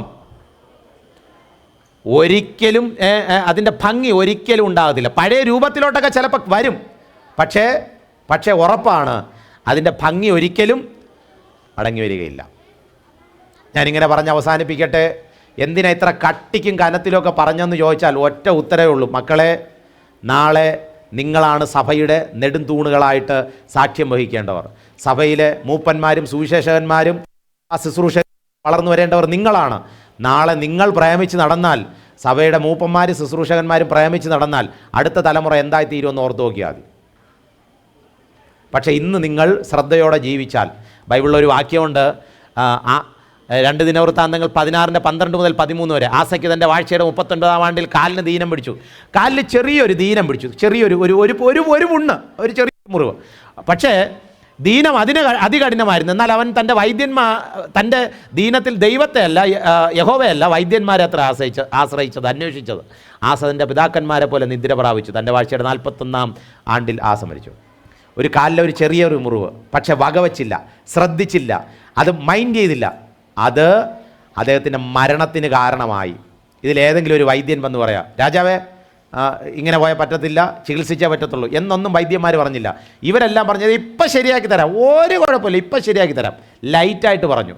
അതുകൊണ്ട് ആ രാജാവ് മരിച്ചുപോയി. പക്ഷെ വേറൊരു രാജാവ് ഉണ്ടായിരുന്നു. ആ രാജാവിൻ്റെ അടുത്ത് അക്കാലത്ത് ഹിസ്കിയാവ്, യെശയ്യാപ്രവചനം 38:1 മരിക്കത്തക്ക രോഗം പിടിച്ചു. ആമോസിൻ്റെ മകനായ യെശയ്യാപ്രവാചകൻ എൻ്റെ അടുക്കൽ വന്നവനോട് നിൻ്റെ ഗൃഹകാര്യങ്ങൾ ക്രമത്തിലാക്കുക, നീ മരിക്കുമെന്ന് പറഞ്ഞു. വളരെ ശക്തമായിട്ട് പറഞ്ഞു. ഈ പോക്കാണെങ്കിൽ ഉറപ്പാണ്, അപകടമാണ്. പക്ഷെ അത് പറഞ്ഞതുകൊണ്ടുള്ള ഒരു ഗുണം, അദ്ദേഹം തിരിച്ച് ജീവിതത്തിലേക്ക് മടങ്ങി വരാനായിട്ടിടയായി. ഇത്രയും ശക്തമായ നേരത്തെ ബഹുമാനപ്പെട്ട TP കനകരാജങ്ങൾ ആ ക്ലാസ്സിൽ പറഞ്ഞ് നിങ്ങൾ ശ്രദ്ധിച്ചിരിക്കും എന്ന് ഞാൻ ചിന്തിക്കുകയാണ്. നമ്മുടെ അടുത്ത തലമുറകൾ എവിടെ എത്തുമെന്നുള്ളതിനെക്കുറിച്ചുള്ള ആശങ്ക, ഏറെ വലിയ ആശങ്ക നമ്മുടെ ഇടയിൽ ഉണ്ടാക്കുന്നുണ്ട് എന്നുള്ളതുകൊണ്ടും പ്രിയ മക്കളെ, മാതാപിതാക്കന്മാരെ ഒരു കാരണവശാലും ഇത്തരം പാപങ്ങളിലോട്ട് പോയി വീഴാനായിട്ടിടയാകരുത്. വരും ദിവസങ്ങൾ വളരെ ശ്രദ്ധയോടെ ജീവിക്കാൻ കേട്ട വചനങ്ങളാൽ ദൈവം നമ്മെ സഹായിക്കട്ടെ. ദൈവനാമം മഹത്വപ്പെടുമാറാകട്ടെ. വളരെ മനോഹരമായ നിലയിൽ നമുക്ക് നല്ല ഒരു നിർദ്ദേശം നൽകിയ സാറിന് നമുക്ക് എല്ലാവർക്കും നല്ലൊരു കൈയടി കൊടുക്കാം. എല്ലാവരും പ്രിയ സാറിനെയും ദൈവം ധാരാളമായി സഹായിക്കട്ടെ. ചിലപ്പോൾ ഇവർക്ക് എല്ലാവർക്കും ചോദിക്കാൻ പറ്റിയില്ലെങ്കിലും ഞാനത് നോട്ട് ചെയ്ത് സാറിനോടൊന്ന് ചോദിക്കുകയാണ്. ആ ചോദ്യങ്ങൾക്ക് നിങ്ങൾ ചോദിക്കേണ്ട ചോദ്യമാണ്, അത് ഞാൻ ചോദിക്കുകയാണ്. ആ ചോദ്യങ്ങൾക്ക് സാറ് തീർച്ചയായിട്ടും ഉത്തരം തരും. ഒരു വിശ്വാസി അവിശ്വാസിയെ പ്രേമിച്ച് കല്യാണം കഴിക്കുന്നതിലൂടെ ആ വ്യക്തിയെയും ദൈവത്തെ അറിയാൻ ഇടയാക്കില്ലേ? കാരണം നമ്മളൊരു അവിശ്വാസിയെ കല്യാണം കഴിച്ചാൽ ആ ദൈവത്തെ അറിയാൻ അത് സാധിക്കില്ലേ നമ്മൾ മുഖാന്തരം? സുവിശേഷീകരണ മാർഗമായിട്ട് കണക്കാക്കിക്കൂടെ അല്ലേ? അതെ അതെ. ഓക്കെ, ഉത്തരവ് ഇതാണ്. സാധാരണ മിക്കവാറും ചോദിക്കാറുള്ള ഒരു ചോദ്യമാണിത്. നമ്മൾ ബ്രദറുകാരാണല്ലോ, അപ്പോൾ ഏതെങ്കിലും അവിശ്വാസിയെ കല്യാണം കഴിച്ച് കുറച്ച് കഴിയുമ്പോൾ അയാൾ ദൈവവിശ്വാസത്തിലോട്ട് വരത്തില്ല എന്നുള്ളതാണ് ചോദ്യം. നമ്മൾ മനസ്സിലാക്കേണ്ട ഒരു കാര്യം, ദൈവവചനത്താലല്ലാതെ ആരും രക്ഷിക്കപ്പെടുകയില്ല. അതായത് വിശുദ്ധ വചനത്താലല്ലാതെ, ദൈവത്താൽ ആകർഷിക്കപ്പെട്ടല്ലാതെ ആരും രക്ഷിക്കപ്പെട്ട് വരികയില്ല. അതുകൊണ്ട് തന്നെ ഒരാളുടെ സ്നേഹപ്രകടനം കൊണ്ട് അയാൾ നമ്മുടെ സഭയിലോട്ട് വരും എന്ന് നിങ്ങൾ ചിന്തിക്കുകയേ ചെയ്യരുത്. സാധാരണ സംഭവിക്കുന്നത്, അങ്ങനെ പോയിട്ടുള്ള കേസുകളെല്ലാം തിരിച്ച് അങ്ങോട്ടേ പോയിട്ടുള്ളൂ. അങ്ങോട്ട് ട്രാക്റ്റ് കൊടുക്കാൻ പോയതും അങ്ങോട്ട് വചനം പറയാൻ പോയതും പിന്നെ തിരിച്ച് വന്നിട്ടില്ല എന്നുള്ളതാണ് സത്യം. അങ്ങനെയാണെങ്കിൽ മത്തായി എഴുതിയ സുവിശേഷത്തിൽ ഏറ്റവും അവസാനം യേശു കർത്താവ് പറഞ്ഞ ഒരു കൽപ്പനയുണ്ട്. എന്താണ്? നിങ്ങൾ ലോകമെങ്ങും പോയി സകല സൃഷ്ടികളെയും പ്രേമിച്ച് കല്യാണം കഴിച്ചുകൊള്ളുവിൻ, ഞാൻ നിങ്ങളുടെ മക്കളെ നോക്കിക്കൊള്ളാം. ആണോ? അങ്ങനെയാണോ? അല്ല, നിങ്ങൾ ലോകമെങ്ങും പോയി സകല സൃഷ്ടികളോടും സുവിശേഷം, അതിലൂടെ സുവിശേഷത്താലല്ലാതെ ലോകത്തിൽ ആരും സ്വർഗത്തിലോട്ട് പ്രവേശിക്കുന്നില്ല. അതുകൊണ്ട് ഈ പ്രേമിച്ച് ഒരാളെ കല്യാണം കഴിച്ച് തിരിച്ച് ദൈവത്തിങ്കിലേക്ക് കൊണ്ടുവരാമെന്ന് ചിന്തിക്കരുത്. അങ്ങനെ ചിന്തിച്ചാൽ ഒരാൾക്ക് എത്ര പേരോട് സുവിശേഷം പറയാൻ പറ്റും? ഒരാളോടെ പറ്റത്തുള്ളൂ. നമ്മൾ അങ്ങനെ സുവിശേഷം പറഞ്ഞിരിക്കുമ്പോഴാണ് തൊട്ടടുത്ത വീട്ടിൽ തട്ട വിട്ട് വേറൊരു ചേച്ചി വരുന്നത്. പോണോ പോകണ്ടയോ? ആകെ കൂടെ കുടുംബകലം ഉണ്ടാകാനുള്ള സാധ്യതയുണ്ട്. അപ്പോൾ സുവിശേഷീകരണം ഈ പ്രേമവും തമ്മിൽ യാതൊരു ബന്ധവുമില്ല. നല്ല ചോദ്യമായിരുന്നു. തീർച്ചയായിട്ടും വളരെ നല്ല ഉത്തരവുണ്ട്. കൈയടി കൊടുക്കാം. കാരണം ദൈവത്തെ സഹായിക്കേണ്ടതായ ആവശ്യമില്ല നമുക്കില്ല. സാർ, രണ്ടാമത്തെ ഒരു ക്വസ്റ്റ്യൻ. പ്രേമിച്ച് വിവാഹിതരായവർ ഇന്നും വളരെ സന്തോഷത്തോടെ ജീവിക്കുന്നതായിട്ട് നമ്മൾ കാണുന്നുണ്ട് സമൂഹത്തിൽ. അതിനെക്കുറിച്ച് എന്താണ് അഭിപ്രായം? പലരും ഇത് ഒരു പോസിറ്റീവായിട്ട് ചിന്തിക്കാറുണ്ട്. പ്രേമിച്ച് കല്യാണം കഴിച്ചവർ സന്തോഷത്തോടെ ജീവിക്കുന്നില്ല. അങ്ങനെയാണെങ്കിൽ പ്രേമിച്ച് കല്യാണം കഴിച്ചുകൂടെ എന്നുള്ളത്. ഇതിനകത്തുള്ള മനസ്സിലാക്കേണ്ട ഒരു കാര്യം, ഒന്ന്, ഈ പ്രേമിച്ച് കല്യാണം കഴിക്കുന്നതിന് തൊട്ട് മുമ്പ് ഇവർ നേരിടുന്ന ഒരു ഹൈ പ്രഷറുണ്ട്. മാതാപിതാക്കന്മാർ പറയും ഭാവിയിൽ നിനക്ക് അതുണ്ടാകും ഇതുണ്ടാകും, അങ്ങനെ ചെയ്യരുതെന്ന് പറയും.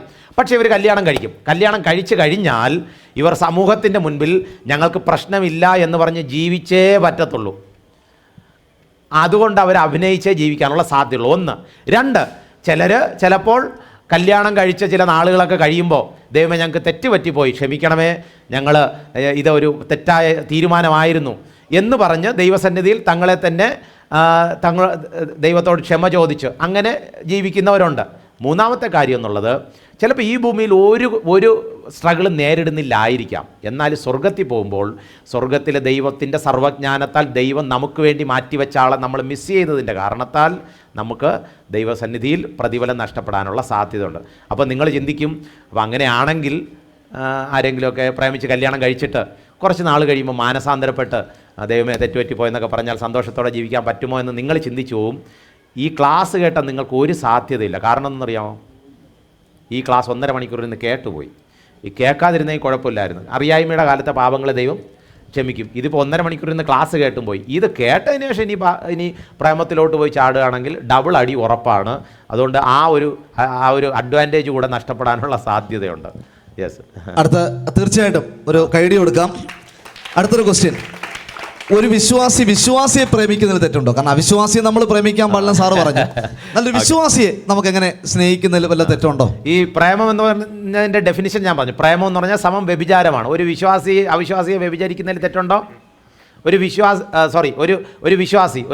വിശ്വാസിയുമായിട്ട് ബാങ്ക് കൊള്ളയടിക്കാൻ പോവുകയാണ്, പ്രാർത്ഥിച്ചിട്ടാണ് പോകുന്നത്. തെറ്റുണ്ടോ? നാഗാലാൻഡിൽ അങ്ങനെ ഒരു ഗ്രൂപ്പ് തന്നെയുണ്ട്. നാഗാലാൻഡിൽ ഈ ബാപ്റ്റിസ്റ്റുകാരാണ് കൂടുതൽ.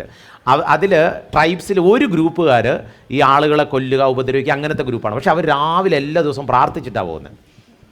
എന്ന് പറയുന്നത് പോലെ ഇത് വിശ്വാസിയാണെങ്കിലും അവിശ്വാസിയാണെങ്കിലും ഒരു വിശ്വാസിയും തമ്മിൽ പ്രേമിക്കുന്നതും പാപമാണ്, തെറ്റ് തന്നെയാണ്. കാരണം അത് ദൈവഹിതപ്രകാരമുള്ളതല്ലാത്തത് കൊണ്ടും, പിന്നെ ബൈബിളിൽ മോഹിക്കരുത്, ലെസ്ഫുൾ തോട്ടാണല്ലോ വരുന്നത്. മോഹിക്കുന്നത് പാപമായതുകൊണ്ട് വിശ്വാസി തന്നെ മോഹിക്കുന്നതും പാപമാണ്. തീർച്ചയായിട്ടും ഒരു ഐഡിയ കൊടുക്കാം സാറേ. ഒരു ക്വസ്റ്റ്യൻ കൂടെ ഉണ്ട്. സ്നേഹത്തിൽ ഒരാളെ ശരിക്കും അറിയാൻ സാധിക്കും, നല്ലവണ്ണം അറിയാതെ എങ്ങനെയാണ് ഒരാളെ കല്യാണം കഴിക്കുന്നത്? വളരെ നല്ല ചോദ്യമാണ്.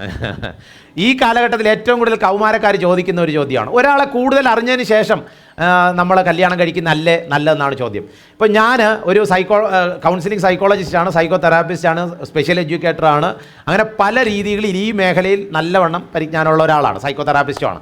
എൻ്റെ വൈഫും സൈക്കോ തെറാപ്പി പഠിച്ച ആളാണ്. നിങ്ങൾ എന്നോട് ചോദിക്കുകയാണ്, അങ്കിൾക്ക് ആൻറ്റിയെക്കുറിച്ച് എത്ര ശതമാനം അറിയാം എന്ന് എന്നോട് ചോദിച്ചാൽ ഞാൻ പറയും, ഞാനിപ്പോഴൊരു നേഴ്സറി പരുവായതേ ഉള്ളൂ. എൻ്റെ വൈഫിനെ കുറിച്ചുള്ള അറിവ് ഒരു 5-10% ആയതേ ഉള്ളൂ. എൻ്റെ വൈഫിനോട് ചോദിച്ചാൽ വൈഫും പറയും, ഇപ്പോഴും ഒരു 5% എനിക്ക് അച്ചായനെക്കുറിച്ച് അറിയാവുമെന്ന് പറയും. നിങ്ങൾ ഇവിടെ ഇരിക്കുന്ന അങ്കിൾ ആൻറ്റിമാരോട് ചോദിച്ചു നോക്കുക, അവരെല്ലാവരും പറയാൻ സാധ്യതയുള്ള ഒരു ഉത്തരം, ഞങ്ങൾക്ക് കുറച്ചേ അറിയാവൂ. കാരണം ജീവിതത്തിൻ്റെ ഓരോ പ്രായം കഴിയുമ്പോഴും പുതിയ പുതിയ സ്വഭാവങ്ങളിലോട്ട് വരികയാണ്. നിങ്ങളോടൊരു ചോദ്യം ചോദിക്കുകയാണ്. ചോദ്യം ഇതാണ്, നിങ്ങളെക്കുറിച്ച് നിങ്ങളുടെ പാരൻസിന് എത്ര ശതമാനം അറിയാം? 100% അറിയാമോ? ഇവിടെ നിങ്ങളെ ജനിപ്പിച്ച് വളർത്തിയ നിങ്ങളുടെ വീട്ടിലുള്ള സ്വന്തം അച്ഛനും അമ്മയ്ക്കും നിങ്ങളെ അറിയത്തില്ല എങ്കിൽ 2-3 മണിക്കൂർ മാത്രം നിങ്ങൾ വഴിയിൽ വെച്ച് കാണുന്ന, കലാലയത്തിൽ വെച്ച് കാണുന്ന നിങ്ങളുടെ സുഹൃത്തുക്കളെ നിങ്ങൾക്ക് എത്ര ശതമാനം അറിയാൻ സാധിക്കും? വളരെ കുറച്ച് മാത്രം. പിന്നെ ഇങ്ങനെ നേരത്തെ അറിഞ്ഞ് കല്യാണം കഴിക്കുന്ന ചിന്താഗതിയുള്ള അമേരിക്കയും യൂറോപ്പ് പോലുള്ള രാജ്യങ്ങളിലാണ് ഡിവോഴ്സ് റേറ്റ് ഏറ്റവും കൂടുതൽ. നിങ്ങൾ വേണമെങ്കിൽ ചെക്ക് ചെയ്താൽ മതി. ഈ കഴിഞ്ഞ യൂണിവേഴ്സിറ്റി കോളേജിൽ കഴിഞ്ഞ 3 മാസത്തിന് മുമ്പ് നടത്തിയ ഒരു റിസർച്ചിൻ്റെ ഒരു പഠനം തന്നെയുണ്ട്. ഈ വിവാഹമോചനങ്ങളുടെ റേറ്റ് എടുത്ത് നോക്കിയപ്പോൾ അവർ തന്നെ പറയാം, വിശ്വാസികളല്ല അവിശ്വാസികൾ നടത്തിയ ഒരു ഇതാണ്. അവർ തന്നെ പറയുകയാണ്, ഏറ്റവും കൂടുതൽ ഡിവോഴ്സ് റേറ്റ് കൂടി നിൽക്കുന്നത് പ്രേമിച്ച് കല്യാണം കഴിച്ചവരുടെ കൂട്ടത്തിലാണ്. അപ്പോൾ ഇത് നല്ലവണ്ണം അറിയാമെന്നുള്ളത് വളരെ തെറ്റിദ്ധാരണയാണ്. സത്യം പറഞ്ഞാൽ വിവാഹം കഴിഞ്ഞതിന് ശേഷമാണ് ഒരാളുടെ സ്വഭാവം നല്ലവണ്ണം അറിയാനായിട്ട് തുടങ്ങുന്നത്. അതുവരെ ആളുകളെ അട്രാക്റ്റ് ചെയ്യാനായിട്ട് ഇങ്ങനെ അഭിനയിച്ച് നടക്കത്തേ ഉള്ളൂ. അതുകൊണ്ട് നല്ലവണ്ണം അറിഞ്ഞ ഒരു പരിപാടി നമുക്ക് ഫലപ്രദമാകുകയില്ല എന്നുള്ളതാണ് സത്യം. Thank you. ഓക്കെ, ഒരു കൈയ്യടി കൊടുക്കാം. അടുത്തൊരു ക്വസ്റ്റ്യൻ, യാക്കോബ് റാഹേൽ സ്നേഹിച്ചല്ലേ കല്യാണം കഴിച്ചത്? അതിൽ കുഴപ്പമില്ലേ? ബൈബിളിലെ യാക്കോബിൻ്റെ റാഹേലിൻ്റെ കാര്യങ്ങൾ സാധാരണ പലരും ഇങ്ങനെ പറയാറുണ്ട്. ഇവിടെ നമ്മൾ മനസ്സിലാക്കേണ്ട ഒരു കാര്യം, യാക്കോബും റാഹേലും അവരുടെ വിവാഹ ജീവിതത്തിലും അവർ പ്രേമിച്ചാണ് എന്നാണ് അത് വായിക്കുമ്പോൾ നമുക്ക് തോന്നുന്നതെങ്കിൽ ആ രീതിയിൽ ചിന്തിച്ചാൽ തീർച്ചയായിട്ടും യാക്കോബ് ചെയ്തത് തെറ്റ് തന്നെയാണ്. തെറ്റിനെ തെറ്റായി പറയുന്ന ഒരു പുസ്തകമാണ് വിശുദ്ധ വേദപുസ്തകം. എന്തുകൊണ്ടാണ് അതപ്പോൾ അവിടെ പറഞ്ഞിരിക്കുന്നത്? അത് നമ്മളുടെ ശുദ്ധീകരണത്തിനും നീതീകരണത്തിനും നമ്മുടെ നല്ല ജീവിതത്തിനും വേണ്ടിയിട്ട് മാത്രമാണ്. ദാവീദ് ഒരു പകൽക്കാലം കിടന്നുറങ്ങുന്നു, എഴുന്നേറ്റ് മാളിക മുറിയിൽ നിന്ന് നോക്കുന്നു, ഒരു സ്ത്രീ കുളിക്കുന്നത് കാണുന്നു. ദാവീദ് ചെയ്ത തെറ്റ് അതുപോലെ എഴുതി വച്ചിരിക്കുന്നു. എന്തിനാണ്? നമ്മളും പകൽ കിടന്നുറങ്ങിയിട്ട് അതുപോലെ ചെയ്യാനാണോ? അല്ല. അപ്പോൾ അതെന്തിനാണ് എഴുതി വച്ചിരിക്കുന്നത്? അത് എഴുതി വച്ചിരിക്കുന്നത് നമ്മൾ അതുപോലെ ആവർത്തിക്കാതിരിക്കാൻ വേണ്ടിയിട്ടാണ്. അപ്പോൾ അങ്ങനെ യാക്കോബ് ചെയ്തിട്ടുണ്ടെങ്കിൽ തെറ്റ് തന്നെയാണ്. മിഷണറിമാരൊക്കെ ചിലപ്പോൾ അങ്ങനെ ചെയ്തിട്ടുള്ളവരുണ്ടായിരിക്കാം. അത് തെറ്റ് തന്നെയാണ്. ബൈബിളിൽ ഒരിക്കലും തെറ്റ് ന്യായീകരിക്കുന്നില്ല. അത് തെറ്റ് തന്നെയാണ്. പക്ഷേ പിൽക്കാലത്ത് മാനസാന്തരപ്പെട്ട് അനുദപിച്ച് പാപങ്ങളെ ഏറ്റുപറയുമ്പോൾ ദൈവം ക്ഷമിക്കുമെന്നുള്ളത് ശരി തന്നെയാണ്. പക്ഷേ അത് തെറ്റായിട്ട് തന്നെയാണ് നമുക്ക് മനസ്സിലാക്കാൻ സാധിക്കും. ഒരു കൈയ്യടി കൊടുക്കാം. തീർച്ചയായിട്ടും സാറേ, വളരെ പ്രധാനപ്പെട്ട വേറൊരു ചോദ്യം. ഇപ്പം ഈ കൂട്ടത്തിൽ ഇരിക്കുന്നവർക്ക് ഒരു പക്ഷേ നമുക്ക് ആരെയും ഗസ് ചെയ്യാൻ പറ്റില്ലെങ്കിൽ പ്രേമം കാണുമായിരിക്കാം. അപ്പോൾ അവരുടെ മനസ്സിൽ ചിന്തിക്കുന്നുണ്ടായിരിക്കും, ഈ ക്ലാസ് കേട്ടു, പക്ഷേ എനിക്ക് ഇത് മാറ്റണമെന്ന് ആഗ്രഹമുണ്ട്, പക്ഷെ ഞാൻ ഒരു വാക്ക് കൊടുത്തു പോയി, അപ്പോൾ ആ വാക്ക് മാറുന്നത് ശരിയല്ല, ഞാൻ അവരെ ചതിക്കുകയല്ലേ? ഞാൻ കൊടുത്ത വാക്ക് മാറ്റുമ്പോൾ ശരിക്കും പറഞ്ഞാൽ അതൊരു ചതിയല്ലേ? ഓക്കെ, നല്ല ചോദ്യമാണ്. ഇതിനകത്തുള്ള ഒരു കാര്യം എന്നുള്ളത്, നിങ്ങൾ ഒരാളോട് പറഞ്ഞാൽ നിന്നെ കല്യാണം കഴിക്കാമെന്ന് പറഞ്ഞ് പ്രേമിച്ച് നടക്കുന്നു.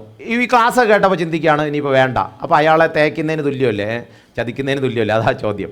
യഥാർത്ഥത്തിൽ നിങ്ങൾ പിന്മാറുന്നതിലൂടെ നിങ്ങൾ ചെയ്യുന്നത് ഏറ്റവും നല്ല കാര്യമാണ്. അതിൻ്റെ കാരണം ആ വ്യക്തിക്ക് ദൈവം കൊടുക്കാമെന്ന് പറഞ്ഞ ആൾക്ക് വേണ്ടി നിങ്ങൾ എന്ത് ചെയ്യുന്നു?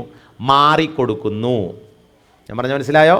അതായത് നിങ്ങൾ ആരെയാണോ പ്രേമിക്കുന്നത് ആ വ്യക്തിക്ക് തക്കതായ തുണയെ കിട്ടുന്നതിന് വേണ്ടി നിങ്ങൾ സാക്രിഫിഷ്യലി മാറിക്കൊടുക്കുന്നതിലൂടെ ദൈവഹിതം നടക്കാനിടയാവും. അപ്പം നിങ്ങൾ ചെയ്യുന്നത് ഏറ്റവും ബെസ്റ്റ് കാര്യമാണ്. 2, നിങ്ങൾക്കും തക്കതായ തുണയെ ലഭിക്കുന്നതിന് വേണ്ടിയിട്ട് ഉള്ള ഒരു വഴി കൂടെ തുറക്കുകയാണ് നിങ്ങൾ ഈ കാര്യം സ്റ്റോപ്പ് ചെയ്യുന്നതിലൂടെ.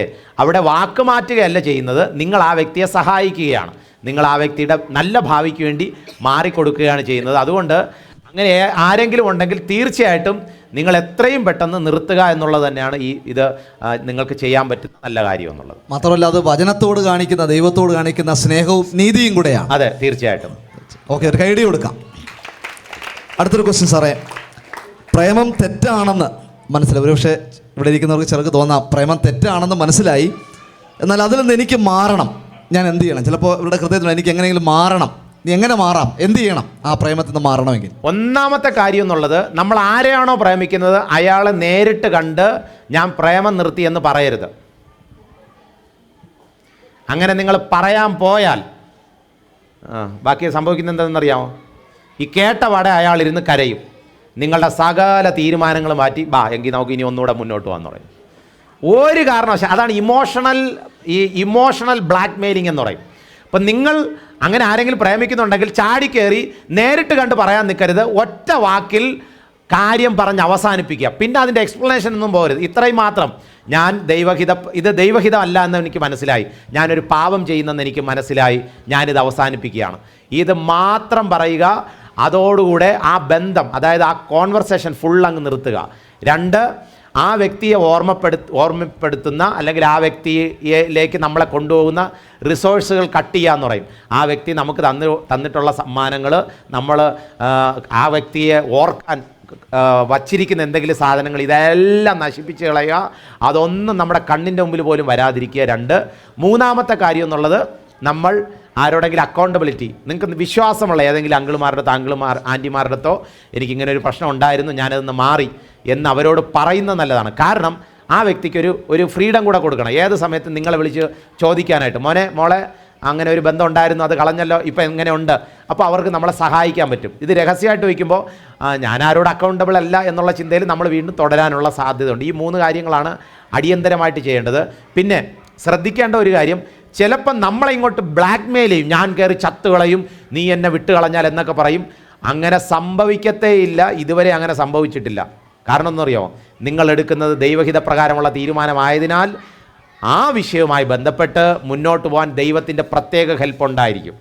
ഇടയ്ക്കൊരു പയ്യൻ ഇതുപോലെ ചെയ്തിട്ട് 3 വർഷം കഴിഞ്ഞ് എന്നെ കണ്ടിട്ട് വന്ന് പറഞ്ഞു, അന്ന് അങ്കിള് പറഞ്ഞ ഭയങ്കര കാര്യമായി.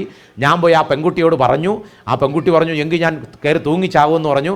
ഞാൻ പക്ഷേ അല്പം പേടിയുണ്ടായിരുന്നു, തിരിച്ചു വന്നു. അടുത്ത സെമസ്റ്റർ തുടങ്ങിയപ്പോൾ ഞാൻ വീണ്ടും ആ കോളേജിൽ പോയപ്പോൾ ആ പെൺകുട്ടിയെ ഞാൻ കണ്ടു. അവൾ ഓരോ സന്തോഷവതിയായിട്ട് എൻ്റെ അടുത്ത് ഓടി വന്നിട്ട് പറഞ്ഞു, എടാ എനിക്ക് നീ ഇല്ലെങ്കിൽ സുമേഷ് ഉണ്ടടാ എന്ന് പറഞ്ഞിട്ട് നേരെ ടാറ്റയും പറഞ്ഞു പോയി. അങ്ങനെ പറയത്തുള്ളൂ. നിങ്ങൾ പേടിക്കുകയോ ചെയ്യേണ്ട, നമ്മളെ വിരട്ടും. ഈ നല്ല തീരുമാനം എടുക്കുമ്പോൾ പിശാചാണ് വിരട്ടുന്നത്. So don't fear, just have faith. അതായിരിക്കും നല്ലത്.